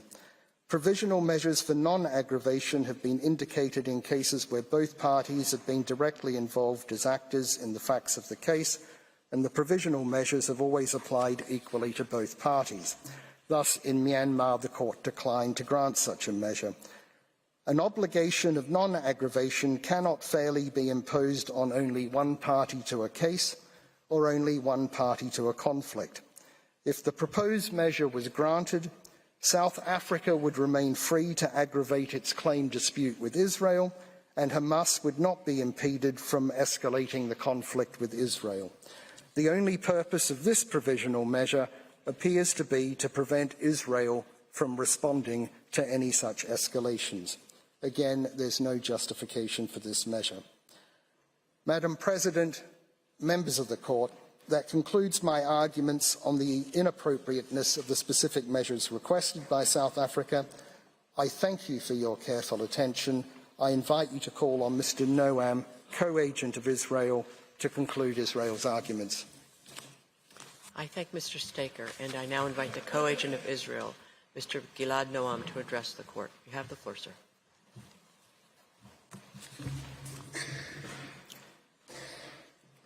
Madam President, members of the courts, counsel have shown that the applicant has failed to make the case for the indication of provisional measures.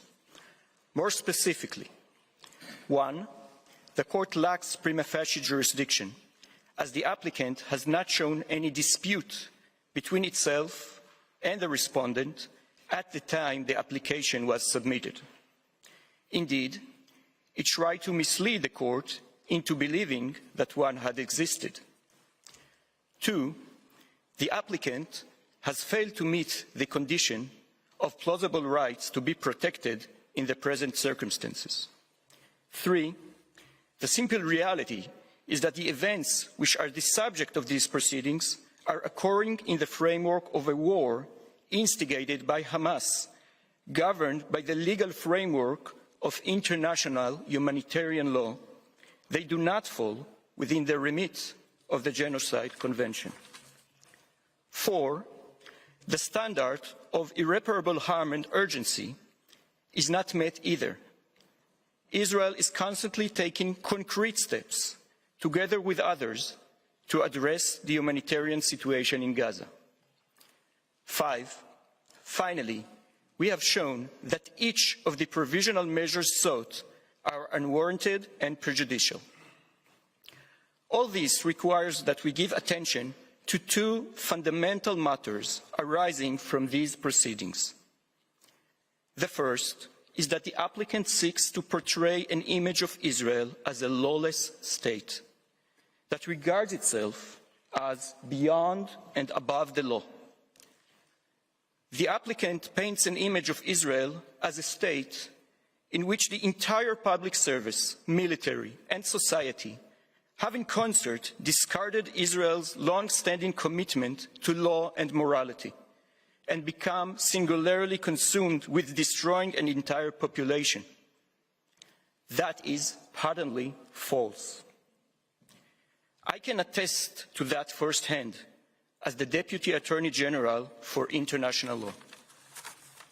In this position, I regularly advise the government on issues of international law, including humanitarian law. This has not changed since October 7th. The conflict with Hamas poses serious operational and legal challenges. In conducting close-quarter urban combat while mitigating harm to the surroundings, in seeking to put a stop to Hamas military use of hospitals while minimizing disruption of medical services, in helping civilians leave areas of the most intense fighting while Hamas forces them to stay in the line of fire, in facilitating the provision of aid when that aid is constantly stolen by Hamas to sustain its military efforts, in balancing humanitarian considerations with the need to act forcefully against an adversary that still fires rockets deep into our country and holds our citizens hostage. As the authority responsible for international law advice to Israel's government and cabinet, I can attest that in contending with these challenges, Israel remains committed to international law. When the cannons roar in Gaza, the law is not silent.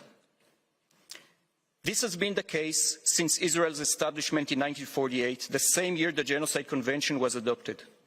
Israel's commitment to the rule of law has remained steadfast throughout our history, despite the complex challenges we face as a nation. It reflects the commitments made at the time the state was established, as reflected in our Declaration of Independence, which makes express reference to the principles of the Charter of the United Nations. In 1948, too, Israel was at war, forced upon it. Yet, despite being engaged in a war for its survival, the young state gave great importance to immediately establishing an effective, independent, and impartial legal system. Indeed, one of the first steps the newly formed IDF took in the midst of a war was to establish a military justice system. This system has evolved into an integral part of the institutional structure of the IDF. Thus, the IDF Military Advocate General holds the highest rank in the IDF, save the Chief of Staff, and is institutionally independent from the military chain of command. Her staff, including international law experts, are interwoven into all aspects of the military's activities. They provide legal training and education. They are involved in the drafting and preparation of military plans and doctrines. And they provide ongoing legal advice on a range of issues, including targeting, weaponry, and obligations towards the enemy's civilian population. This remains the case in the current conflict. The civilian legal system, including my department in the Ministry of Justice, serves as an avenue of review for the military legal system. The Attorney General stands at the head of the civilian legal system. In this position, she too enjoys full institutional independence. At all times, the doors to Israel's courts, including Israel's Supreme Court, remain open. This court is widely acknowledged for its willingness to consider issues pertaining to the conduct of hostilities, including ongoing hostilities. Indeed, during the current conflict, the Court has already considered petitions on different aspects of the war. Israel's legal system also ensures accountability. The IDF has a robust law enforcement system. It also maintains an independent mechanism for examining and investigating alleged violations of international humanitarian law. This mechanism is subject to review and oversight by the civilian justice system, including the Supreme Court. This system has been structurally strengthened over the past decade, including by consultations with like-minded states and international experts. Assessing incidents in large-scale hostilities outside of a state's territory requires expertise. Our system is provided with substantial resources and authority to fulfill its mission. The military mechanism is already reviewing incidents relating to the current conflict. The rule of law remains a foundational pillar of the State of Israel. The applicant defames not only Israel's leadership, but also Israeli society. Misrepresenting a selective assortment of statements to suggest genocidal intentions and the abdication of core moral values. Israel's counsel, Professor Shaw, addressed this claim. The shock, anxiety, and deep pain that have affected Israeli society since October 7th naturally lead to harsh statements regarding the enemy that is committed to, indeed driven by, destruction of Jews and Israelis. But our legal system knows how to draw a line between statements that may be troubling and even obscene, but fall within the right of freedom of speech in a democratic society, and those statements which go beyond that right. As the Attorney General reaffirmed publicly recently, any statement calling for intentional harm to civilians contradicts the policy of the State of Israel and may amount to a criminal offense, including the offense of incitement.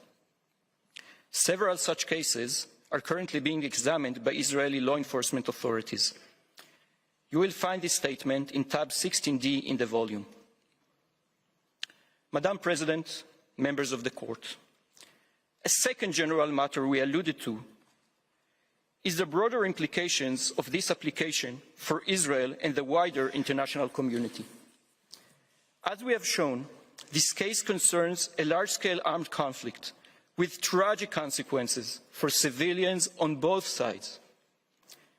Yes, there is a heart-wrenching armed conflict, but the attempt to classify it as genocide and trigger provisional measures is not just unfounded in law. It has far-reaching and negative implications that extend well beyond the case before you. Ultimately, entertaining the applicant's request will not strengthen the commitment to prevent and punish genocide, but weaken it. It will turn an instrument adopted by the international community to prevent horrors of the kind that shocked the conscience of humanity during the Holocaust into a weapon in the hands of terrorist groups who have no regard for humanity or for the law. If ever resort to force in self-defense against an enemy hiding behind civilians can be portrayed as genocide and trigger provisional measures, an inevitable tension will be created between the Genocide Convention and states defending themselves against the ever-increasing capacities of terrorist organizations. Doing so would also signal to terrorist organizations that they can commit war crimes and crimes against humanity and then exploit this court to obtain protection. For us, provisional measures would lead to a perverse situation. It would effectively allow Hamas to continue attacking the citizens of Israel, to hold 136 hostages in unbearable conditions, to keep tens of thousands of displaced Israelis from returning to their homes, and essentially to promote its plan to massacre as many Israelis and Jews as it can. Madam President, members of the Court, In living memory of the atrocities that gave birth to the term genocide, in the aftermath of which the State of Israel was founded, we are witness to a concerted and cynical effort to pervert the meaning of the term genocide itself. The Genocide Convention is too important a foundation in humanity's aspiration to defeat barbarism and evil to be belittled in this way. And the faith that has been placed in international law and its institutions is too cherished an asset to be squandered. We appeal to this court not to be taken down that dangerous road. Madam President, members of the court, for all the above reasons, Israel requests the court, in accordance with Article 60, paragraph 2 of the rules of the court, for the reasons given during the hearing of January 12, 2024, and any other reasons the court might deem appropriate. 1, to reject the request for the indication of provisional measures submitted by the applicant. 2, to remove the case from its list. Madam President and members of the court, that concludes Israel's observations. Thank you for your kind attention. I thank the co-agent of Israel, whose statement brings to an end the single round of oral argument of Israel, as well as the present series of sitting. In accordance with the usual practice, I shall request the agents of both parties to remain at the court's disposal to provide any additional information the court may require. The court will render its order on the request for the indication of provisional measures submitted by South Africa as soon as possible. The agents of the parties will be advised in due course as to the date on which the court will deliver the order in public sitting. Since the court has no other business before it today, the sitting is declared closed.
Parties will be advised in due course as to the date on which the court will deliver the order in public sitting. Since the court has no other business before it today, the sitting is declared closed. And that brings to a close day 2 of the hearings at the International Court of Justice in The Hague in the Netherlands, sometimes referred to as the world's top court. So if you're just joining us, it is just past 12 GMT, 1 p.m. in The Hague. And yesterday, we heard South Africa make its case that Israel is committing genocide against war in Gaza. And today, over the last few hours, we have heard Israel's robust defense that it is emphatically not committing genocide and that the court does not need to order provisional measures for Israel to stop its war in Gaza. Now the judges will deliberate. We don't know how long that will take. We expect it could take weeks, although South Africa has required emergency measures. So could it be shorter? Yes, it could be. We don't know. Let's turn to Al Jazeera senior political analyst Marwan Bashar. Marwan, you've listened to, what has it been, 3 hours? 3 hours of this, almost non-stop, except for a little 10-minute coffee break for the judges' table. I suppose the question right now is, what in your view were the weakest and the strongest arguments that Israel made in its defense? So, I think it's probably best to compare the 3 hours today with the 3 hours of yesterday. Sure. because we have a very clear juxtaposition arguments here. And in fact, both teams have followed the same logic in terms of the various aspects of this case that they want to tackle separately by leaving separate lawyer of sort. I thought, grosso modo, generally speaking, I thought Israel lost the moral, factual, historical, humanitarian argument. Just because of the way the situation has unraveled the last 3 months, just the sheer death, industrial killing in Gaza, the sheer victims and humanitarian catastrophe in Gaza, I think works in favor of the Palestinians. There's absolutely no doubt about that. Israel's attempts at fixing the situation as if Hamas is the perpetrators of human rights violations in Gaza.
Free Palestine!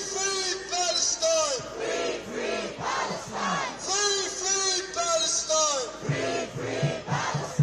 Onze volgende toespraak is van Sarah.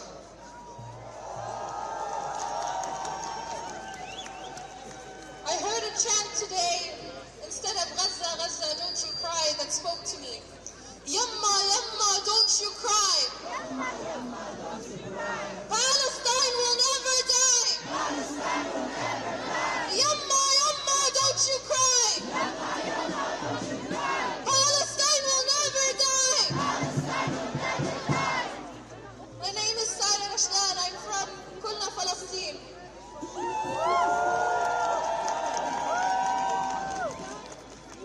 And today I want to talk to you about our next actions as a group, as a collective group, globally, all of our efforts today.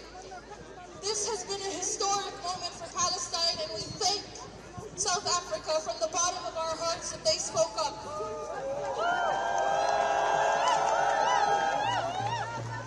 We see no one better fit than our South African brothers and sisters to represent us in the court.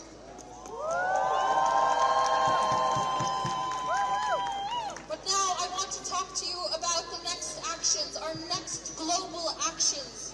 We cannot stop now. It is our efforts that eventually brought Israel to the ICJ.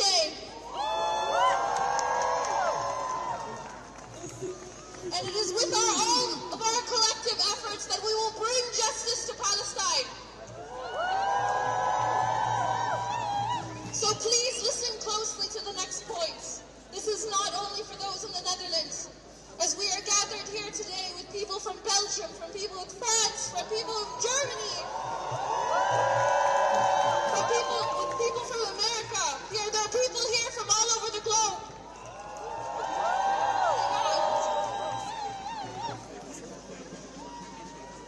I want to talk to you about a list of instructions from the Gaza group. This is a group of activists, both from inside Gaza and from the exile. They are asking us to take these following steps. And I hope that the media is now listening. Please listen closely to the next points. Number 1. Exert pressure on governments most complicit in the genocide, with a primary focus on the United States.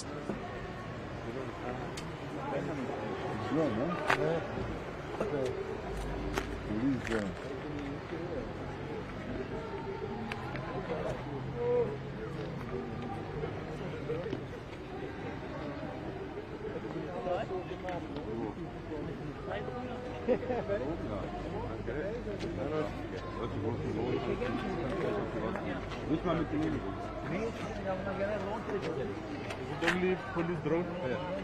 Only allowed to fly. You can fly yours. Yeah? Can you fly yours? No, not allowed. Not allowed. No. Also the big ones, only by police. Okay, all right. Nobody can fly so the big drone over here. Over the place. Yes. It's impossible. Yeah, sure. The national people.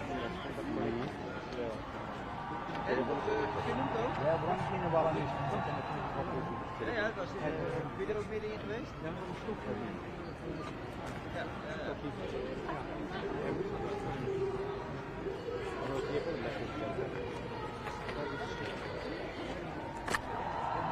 Je kan niet te hoog gaan.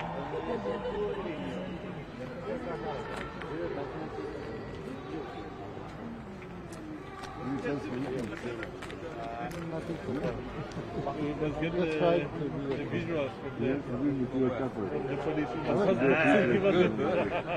Do you have to order? No. We can ask them and we get them. No, security. Oh yeah. Ja, zo'n dingetje dit. Dat werkt hier niet al. Nee, dit is een groot ding.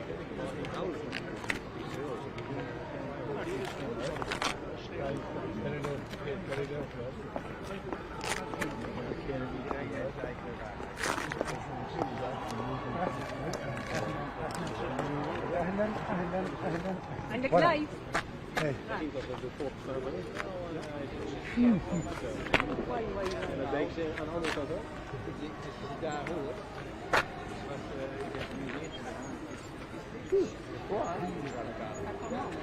Comment? Allez, dernier jour.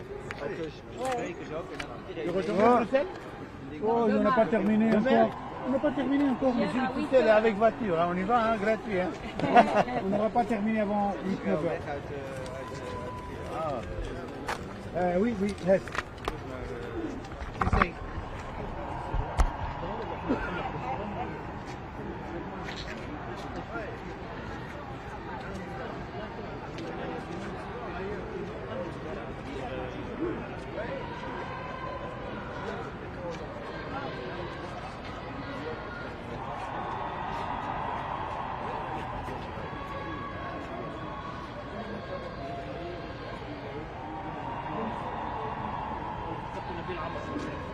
لا في شخصيات لا فقط نبيل عمر سياسية أنا ذكرت مين اللي جاي؟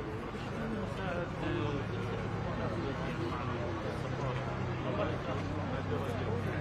وكيل وزارة ومساعد مساعد مين في شخصيات في مساعد مساعد قاعد كنسة ليش شخصيات غير أيوة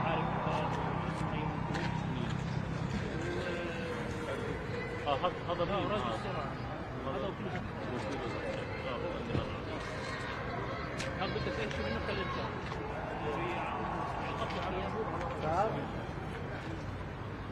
בסדר, יש לך תפריט, רק תחתוך את כל הדברים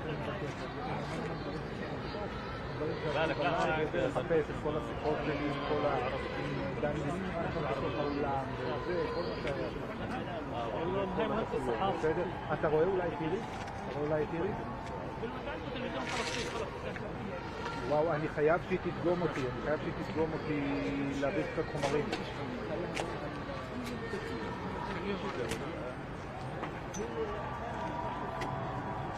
איריס, תגידי, מתי אני יכול לרוץ? יש לי 5 דקות של חומרים לכתבה.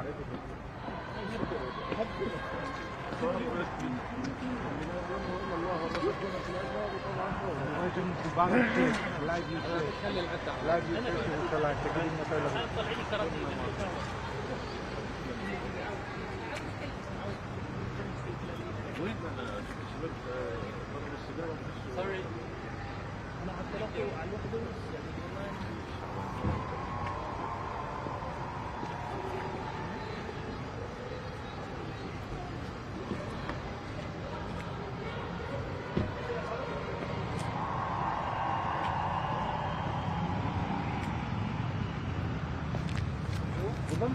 Burada çimenlerin hemen kenarında yapalım.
Günafikalar neredeler? Onlar da size çatışmayalım. İşte biz kenarda yapsak daha iyi. Şurada yapsak. Şöyle de tamam. Olur.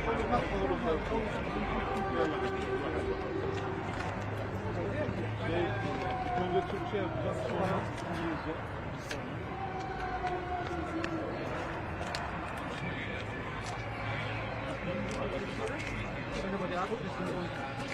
The Turkish delegation, deputy member and he's the head of the justice group in the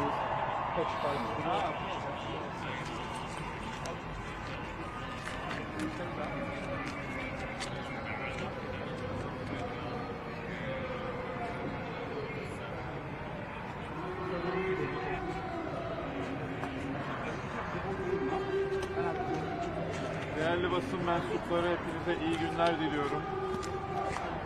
Güney Afrika Cumhuriyeti'nin İsrail aleyhine 1948 tarihli Birleşmiş Milletler soykırımın önlenmesi ve cezalandırılması sözleşmesinin ihlali gerekçesiyle Uluslararası Adalet Divanı'na açtığı dava kapsamındaki ihtiyati tedbir taleplerine ilişkin duruşmalar İsrail tarafının sunumuyla az önce tamamlandı.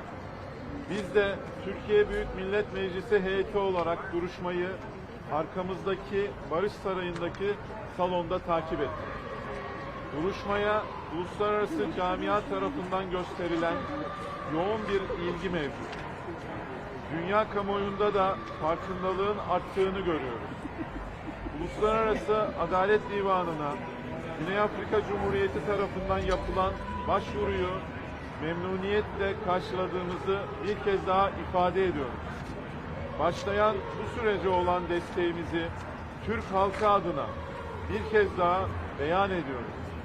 Bu sürecin mümkün olan en kısa sürede tamamlanmasını istiyoruz.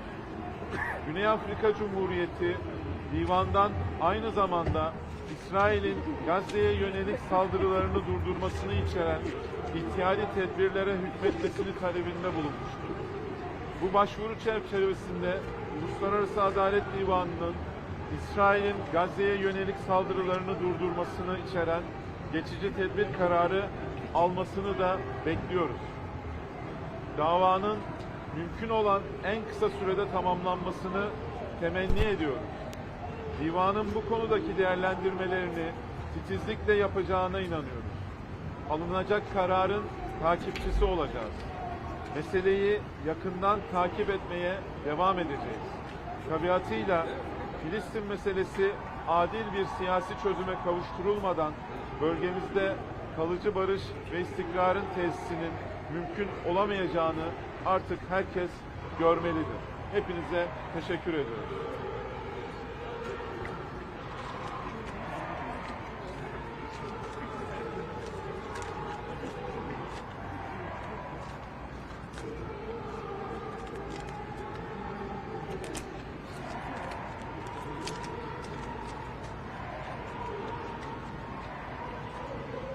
Dear members of the international press, the public hearings on the request for provisional measures in the context of the proceedings instituted by South Africa against Israel at the International Court of Justice on the grounds of violation of the 1948 Convention on the Prevention and Punishment of the Crime of Genocide have just concluded with the presentation of the Israeli side.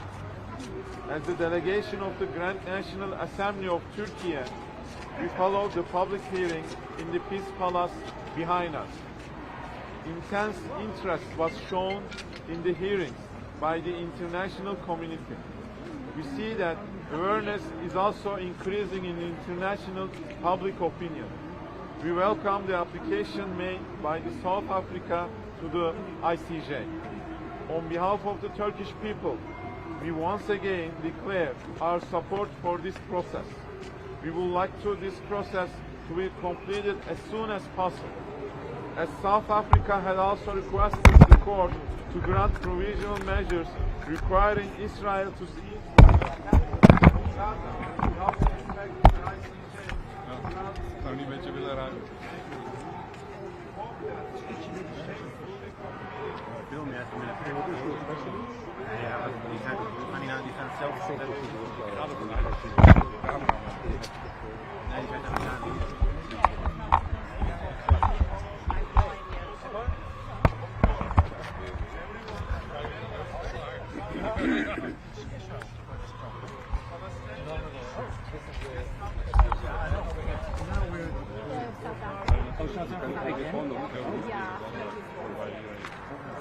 Okay, so Israel is not going to speak to us. Oh, dan ga ik naar huis. Ja, ja.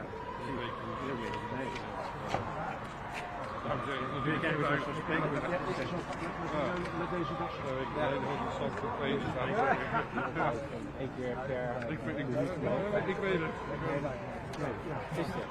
Als het zou afgeven, ik dacht dat is bijna helaas compleet. Ja.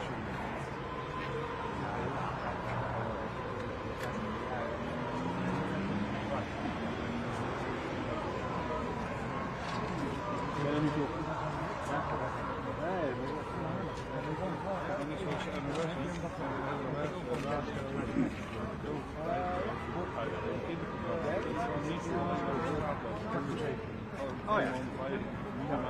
Wassenaar, hoor je nog waar of niet? Ja, ja. Ben je wel eens geweest? Nee, ik wist het telefoon weer. Heb je nog die Discovery? Nee, die was zo. Ja, daar doen die zijn heel veel mee. Ja, ja. Ja, ik weet niet wat de luchtvier en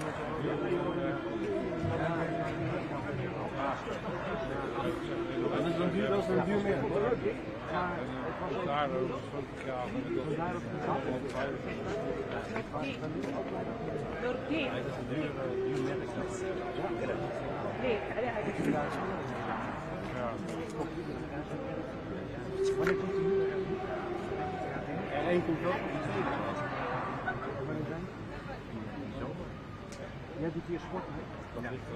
سننتهك قبل حين مرافعة إسرائيل في هذا اليوم الثاني والأخير من جلسات الاستماع لمحكمة العدل الدولية في الدعوة التي رفعتها جنوب أفريقيا ضد إسرائيل واتهامها أي جنوب أفريقيا إسرائيل بارتكاب أعمال إبادة ضد الشعب الفلسطيني، وخاصة طلبت جنوب أفريقيا محكمة العدل الدولية بأن تصدر قرارات إجراءات عاجلة في أقرب وقت ممكن لأجل وقف أعمال الإبادة، والأمر باعتبار أن إسرائيل طرف في محكمة في معاهدة منع الإبادة أن تلزم إسرائيل بهذه الإجراءات العاجلة وقف العمليات الحربية في انتظار أن تنظر المحكمة في جوهر هذه العملية. عمليا الجلسات اللي انتهت يوم أمس واليوم رئيسة المحكمة قالت في نهاية الجلسة أن القرار سيصدر في أقرب وقت ممكن حسب تقديرات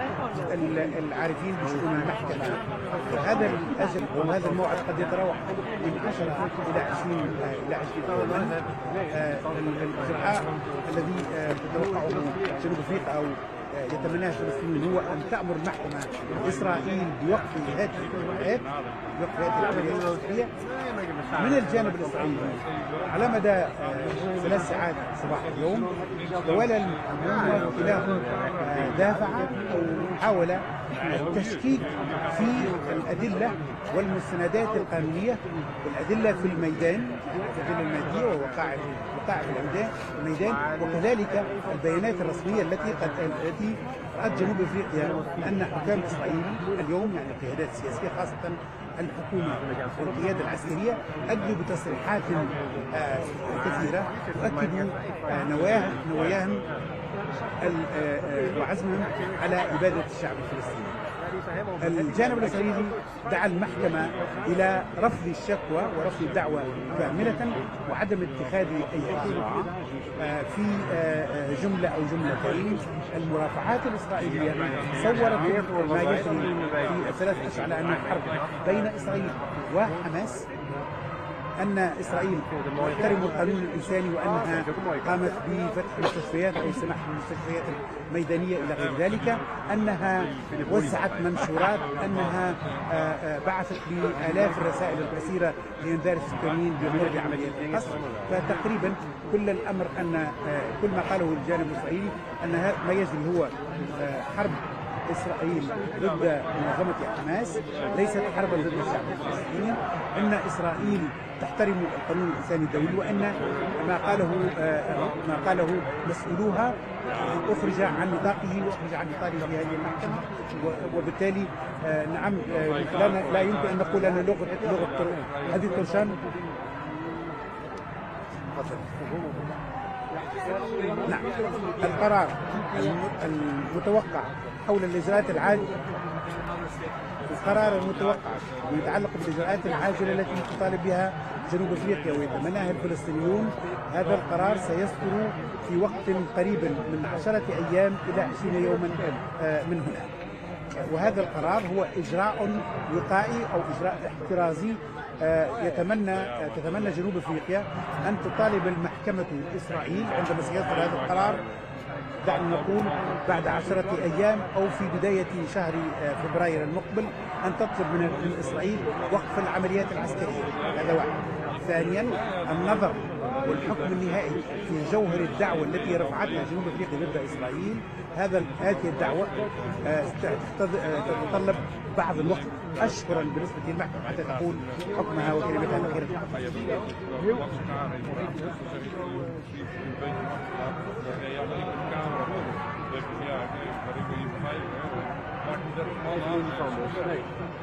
Ja, oh, echt goed, dit, ja.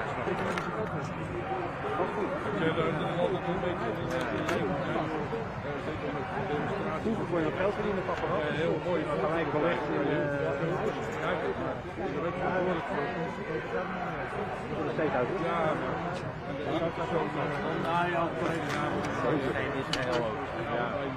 het zou dom zijn als ze er niet ook bij houden.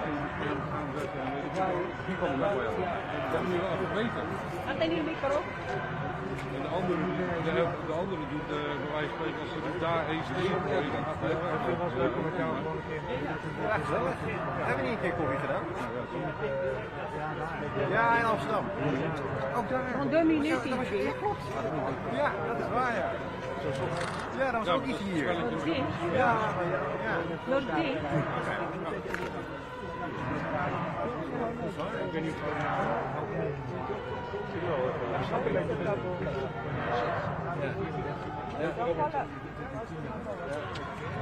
valt mee aan.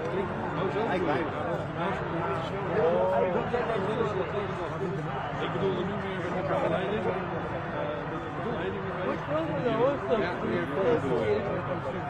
Ja.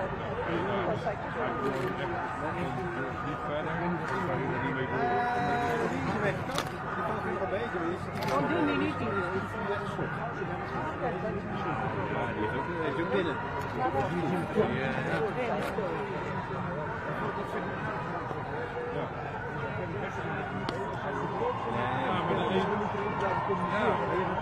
maar de ene zegt, maar als je...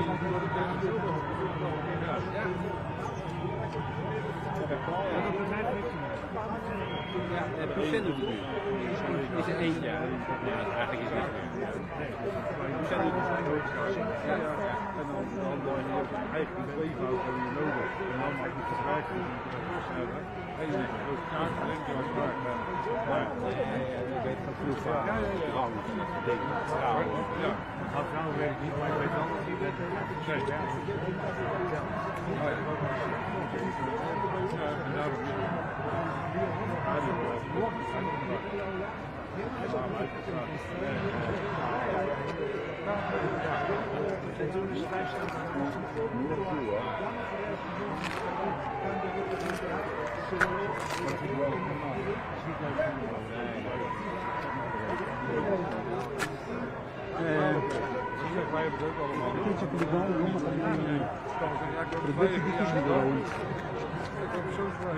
راح علينا التركي والله كان يكون كويس.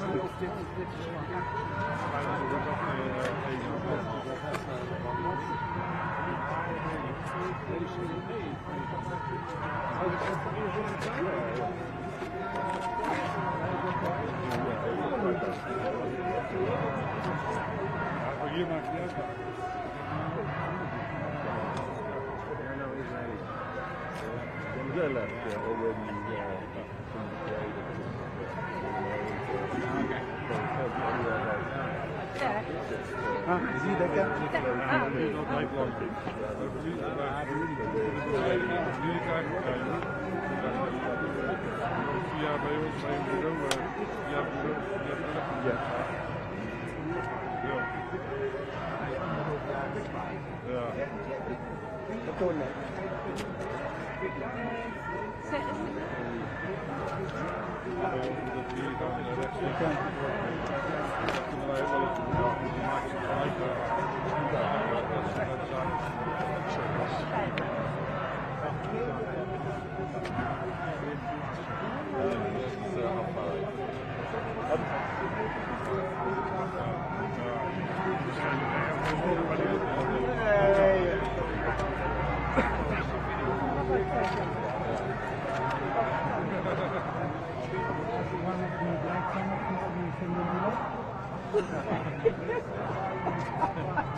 Je weet vanuit de wereld, hè? Kan ook tegen.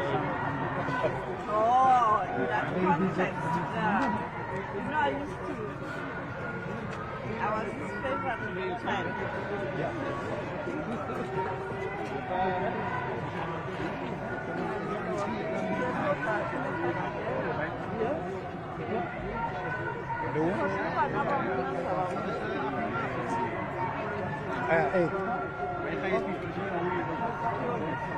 لا كله المتحدث من يعرفش هو وفد كبير ما عرفش هم جايين صباح كله يعني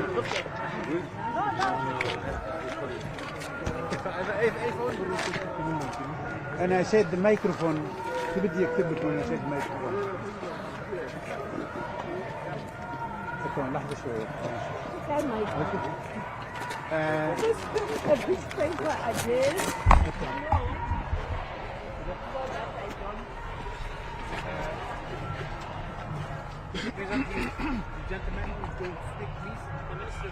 Okay. Yeah, is the Minister of Justice? The tall gentleman will Good afternoon, ladies and gentlemen. Welcome to the press conference for South Africa. With me to my immediate left is the Minister of Justice and Correctional Services for the Republic of South Africa. He's flanked by the Director General for International Cooperation, Mr. Zain Dango, and the Director General for Justice and Constitutional Development, Dr. Mashabane. Over to you, Minister Lamola. Yeah. Thank you very much. Today we have heard Israel's purported justification before the ICJ. Some of the points made are astonishing and are not backed by facts and the situation on the ground. Israel suggests that the Genocide Convention is primary for their protection and because of that is not capable of violating its own provisions. The state of Israel today has failed to disprove South Africa's compelling case that was presented before the court yesterday. We stand by the facts, the law, and all the evidence we have submitted yesterday. And we believe and stand very confident that those facts, the law, still are in violation of the Genocide Convention. In particular, I will just highlight some few areas. The State of Israel, in its response to the statement read out by senior Israel political and military civilian society leaders, Israel tells the court that these statements are simple rhetorical and we should not ascribe them any importance.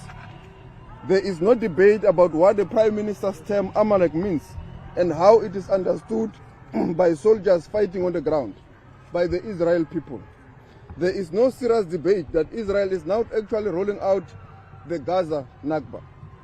They admit that the statements were made, but astonishingly, that it was made as rhetoric, that these were made by people outside power, no policy makers, does not explain or condemn the actions of soldiers. How can you ignore the statement of the Prime Minister, ignore the statement of the Defense Minister, ignore the ground forces singing, repeating what the Prime Minister has said? That is clear implementation of policy. Israel in its address has chosen to focus extensively on the events of the 7th of October. By our reckoning, Israel's various representatives spent at least 20 minutes describing and talking about the horrors of that day. South Africa has not ignored these events, as Israel has alleged in court. It has unequivocally condemned and continue to condemn the 7th of October 2023 attack on Israel by Hamas forces. This has been recorded diplomatically in the note-verbal sent on the 21st of December 2023. And we have said this in court. We said it here yesterday before you, in this application before the courts, and we have continued to say that such must also be investigated. South Africa has always said that. South Africa's case before this court is a simple one. Under the Genocide Convention, nothing justifies genocidal acts currently being committed by Israel. Self-defense is no answer to genocide. Nothing can ever justify genocide. There is no balancing exercise as Israel has sought to suggest. The prohibition is absolute. It is preliminary rule of law. No matter what some individual within the group of Palestine in Gaza may have done, and no matter how great the threat to Israel's citizens might be, genocidal attacks on the whole of Gaza and the whole of its population with the intent of destroying them cannot be justified at all.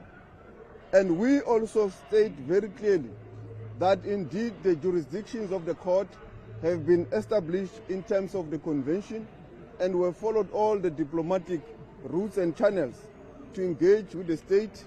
And I will now allow the DG of DERCO to clarify those aspects. Mr. Dango. Thank you, Minister. I think you've covered all the bases. I think the only thing that I want to add is the fact that our request for provisional measures remain strong. The measures that the Israelis outlined today around de-escalation of the intensity of the conflict and access to some humanitarian goods into Gaza have all occurred in the last few days. In the run-up to this court, we cannot rely on that as a measure that no further harm will be done to the Palestinians in the run-up to this case being decided on its merits. So the plea for provisional measures remains strong. I also want to touch on issues that were not dealt with in the court but dealt with by statements by the Ministry of Foreign Affairs by Israel, which I think is important. The allegation made yesterday that our legal team is representing Hamas is one that we must take strong umbrage against. This very capable legal team represents the people of South Africa, and they have made a case on the issues of genocide that South Africa brought before this court because we want to stop more harm being done to Palestinians, and it's in the interest of justice. In terms of the assertions that South Africa had praised Hamas in the events following 7th of October, again, it's without any basis in fact, and it's something that we must also reject with contempt. Thank you. Thank you very much, DG and Minister. We'll now take questions of a statement just from our Palestinian brothers. For us, what was obvious today is that Israel is clearly off balance. They have not been able to provide any solid arguments on the basis of fact and law. What Israel has provided today are many of the already debunked lies that have been said before and have been debunked before and dealt with in relation to hospitals being used as military bases, etc., etc.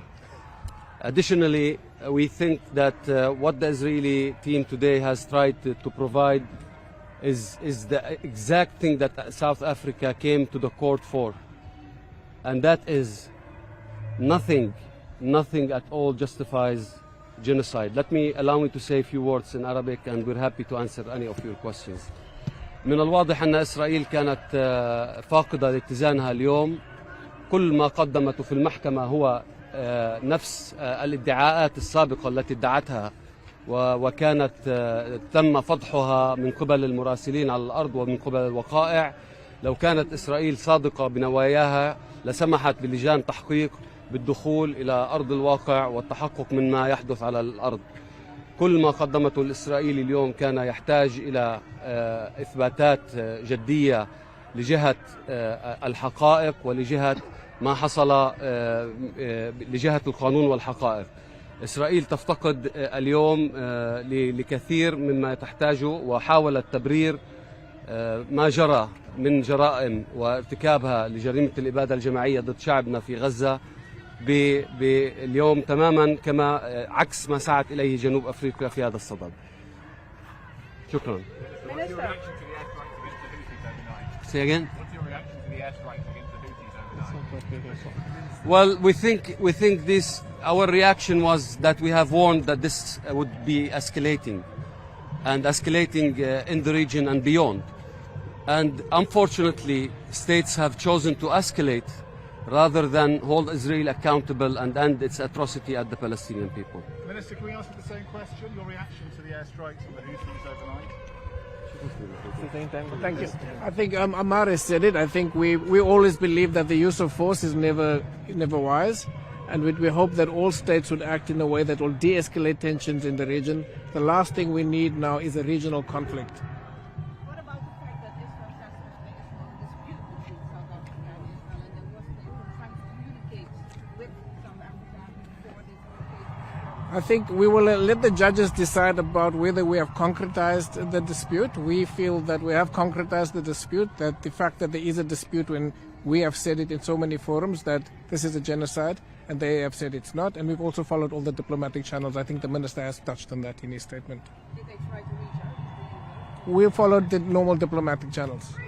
Minister, Israel says that if the ceasefire is ordered, it will have to abide by that and be unable to protect itself from attacks by Hamas. Hamas has said will continue. Isn't that true? No, it is not true, because as I stated earlier on, we have condemned the actions of Hamas, and that they must also desist from any form of civilian attack. And we have also stated that should also be investigated by the relevant authorities and the UN bodies. But we do believe very strongly, and it's not just South Africa. On the 10th of January, the Director General of the World Health Organization stated that WHO has cancelled about 6 planned missions to the northern Gaza since the 26th of December. And there have been many organs of the UN that have stated the same, that they cannot provide humanitarian aid to the people of Gaza. The only way to do so is for a permanent ceasefire in the area. And do you feel optimistic after this morning's hearing by Israel, or worried by it? We remain confident that we have presented a compelling case, forensically detailed by our lawyers, and the state of Israel has dismally failed today, except to say that certain words were rhetoric and certain actions can be minimized by the fact that they've allowed humanitarian aid. We all know there was no such. The organs of the UN have stated as such, and it's not South Africa saying this. No, anyone. The UN says they can't provide humanitarian aid because of the ongoing bombings. So we remain confident that the court has a compelling facts from South Africa, and the law is on our side. The jurisprudence of the court has been very clear with regards to there cannot be any justification for genocide. Mr. Minister, does Hamas is a terrorist organization in your point of view? What have you said? Hamas is a terrorist organization. Oh, okay. South Africa, like many other countries in the South, has not declared Hamas as a terrorist organization. That does not mean we condone what Hamas has done. The fact that other jurisdictions have declared them a terrorist organization does not mean that we should do the same. You see that Hamas is active in places like Qatar and Turkey formally. In South Africa, they are not active. They don't have any bases there, which has been claimed as well. We engage with all Palestinian stakeholders. We have the colleagues here from the Palestinian state. We've got Mr. Ammar Hijazi, who's the Vice Minister for Foreign Affairs in Palestine, and I don't know if you'd like to comment on that as well. But from our perspective, I've just given you that perspective. Yeah? Just a question about the journalists. You know that Israel killed more than 112 Palestinian journalists, and those not militants, absolutely. And some of them lost even full of them families and homes and something like. Israel delegation today did not mention for this. Is that right? Yeah, I mean it's is the disingenuousness of their legal team for selectively saying that we did not mention certain things which we have mentioned, including the condemnation of the 7th of October. They deliberately did not mention the fact that your colleagues have been killed in combat. Not only them, a civilian population, kids are not going to school for the past 3 months, the United Nations personnel, all that cannot be justified as an act of defense. It cannot be justified under any circumstances, in any prevailing circumstance. So we believe that we have indeed presented a compelling case to the court, and the court will indeed, in due course, be able to intervene for the people of Palestine. Mr. Minister, what in terms of that support, Mr. Minister, have you received any hostages?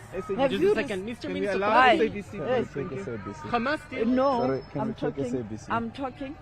Minister, have you received any support, particularly in the Middle East? There's a concern that the countries in the Gulf region, DG, are not really supporting this, and this was expected that the Middle East countries will be first to bring this kind of a matter here at The Hague. Yeah, well, the Organization of Islamic States have all endorsed what South Africa has done in terms of bringing this to the ICJ.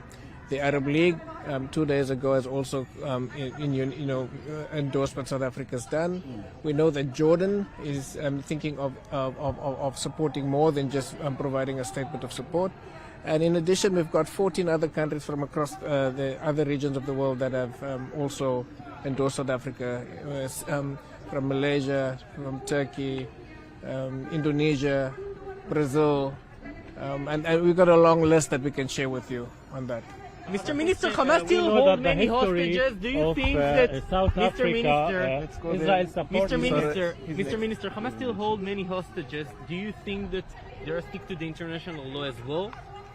I think they must. They must stick to international law.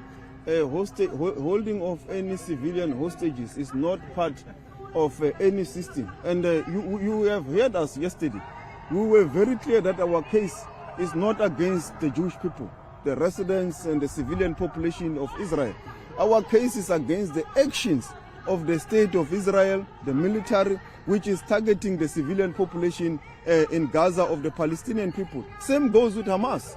They must respect international law. They must operate within that. So that is why it's important that... Do you call Hamas let the hostages free? Yes. Yes, they must release them. Yes, my question is, we know like the history of South Africa during the apartheid regime, Israel was one of the countries who supported the apartheid regime. What is the importance today after that South Africa liberated from the apartheid to support the Palestinians here in this court? What's your message to the world? Yeah, this is not revenge from South Africa. This is not revenge from South Africa against Israel.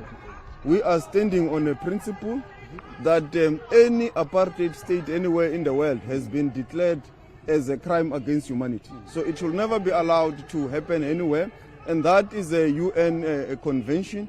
So we are here to protect the rights of the people of Palestine and Gaza. So it has got nothing to do with our revenge to the people of Israel. And as I've said yesterday, the one of the first treaties our founding president has signed was the Genocide Convention, because we acceded to it in 1998, shortly after our democracy. But we are here to assert the rights of the Palestinian people and also to assert international rule-based law.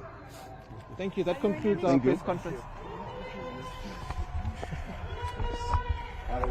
What are you eating alone, man?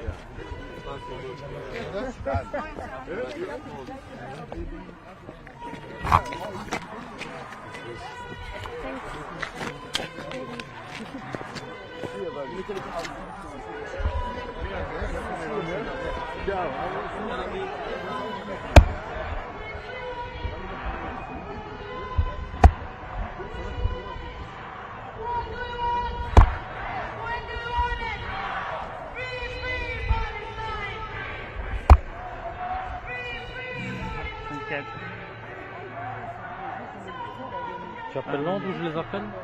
Non, je vais les appeler. Okay.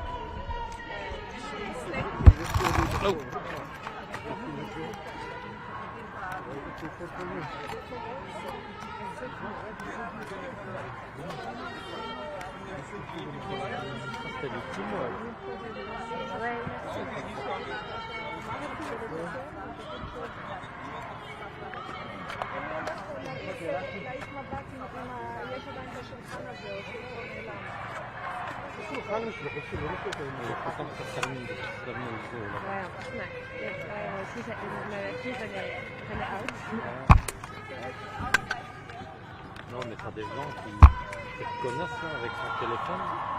Elle est comme ça, quoi, devant. Apparemment, elle a été super agressive avec les clients. Apparemment, quoi? Elle a été super agressive aussi avec l'équipe presse de la Chine. Ah, On leur a dit qu'elle était sous opération. ah ouais? Qu'il la laissait pas forcément. Non, mais elle est pas devant, elle est comme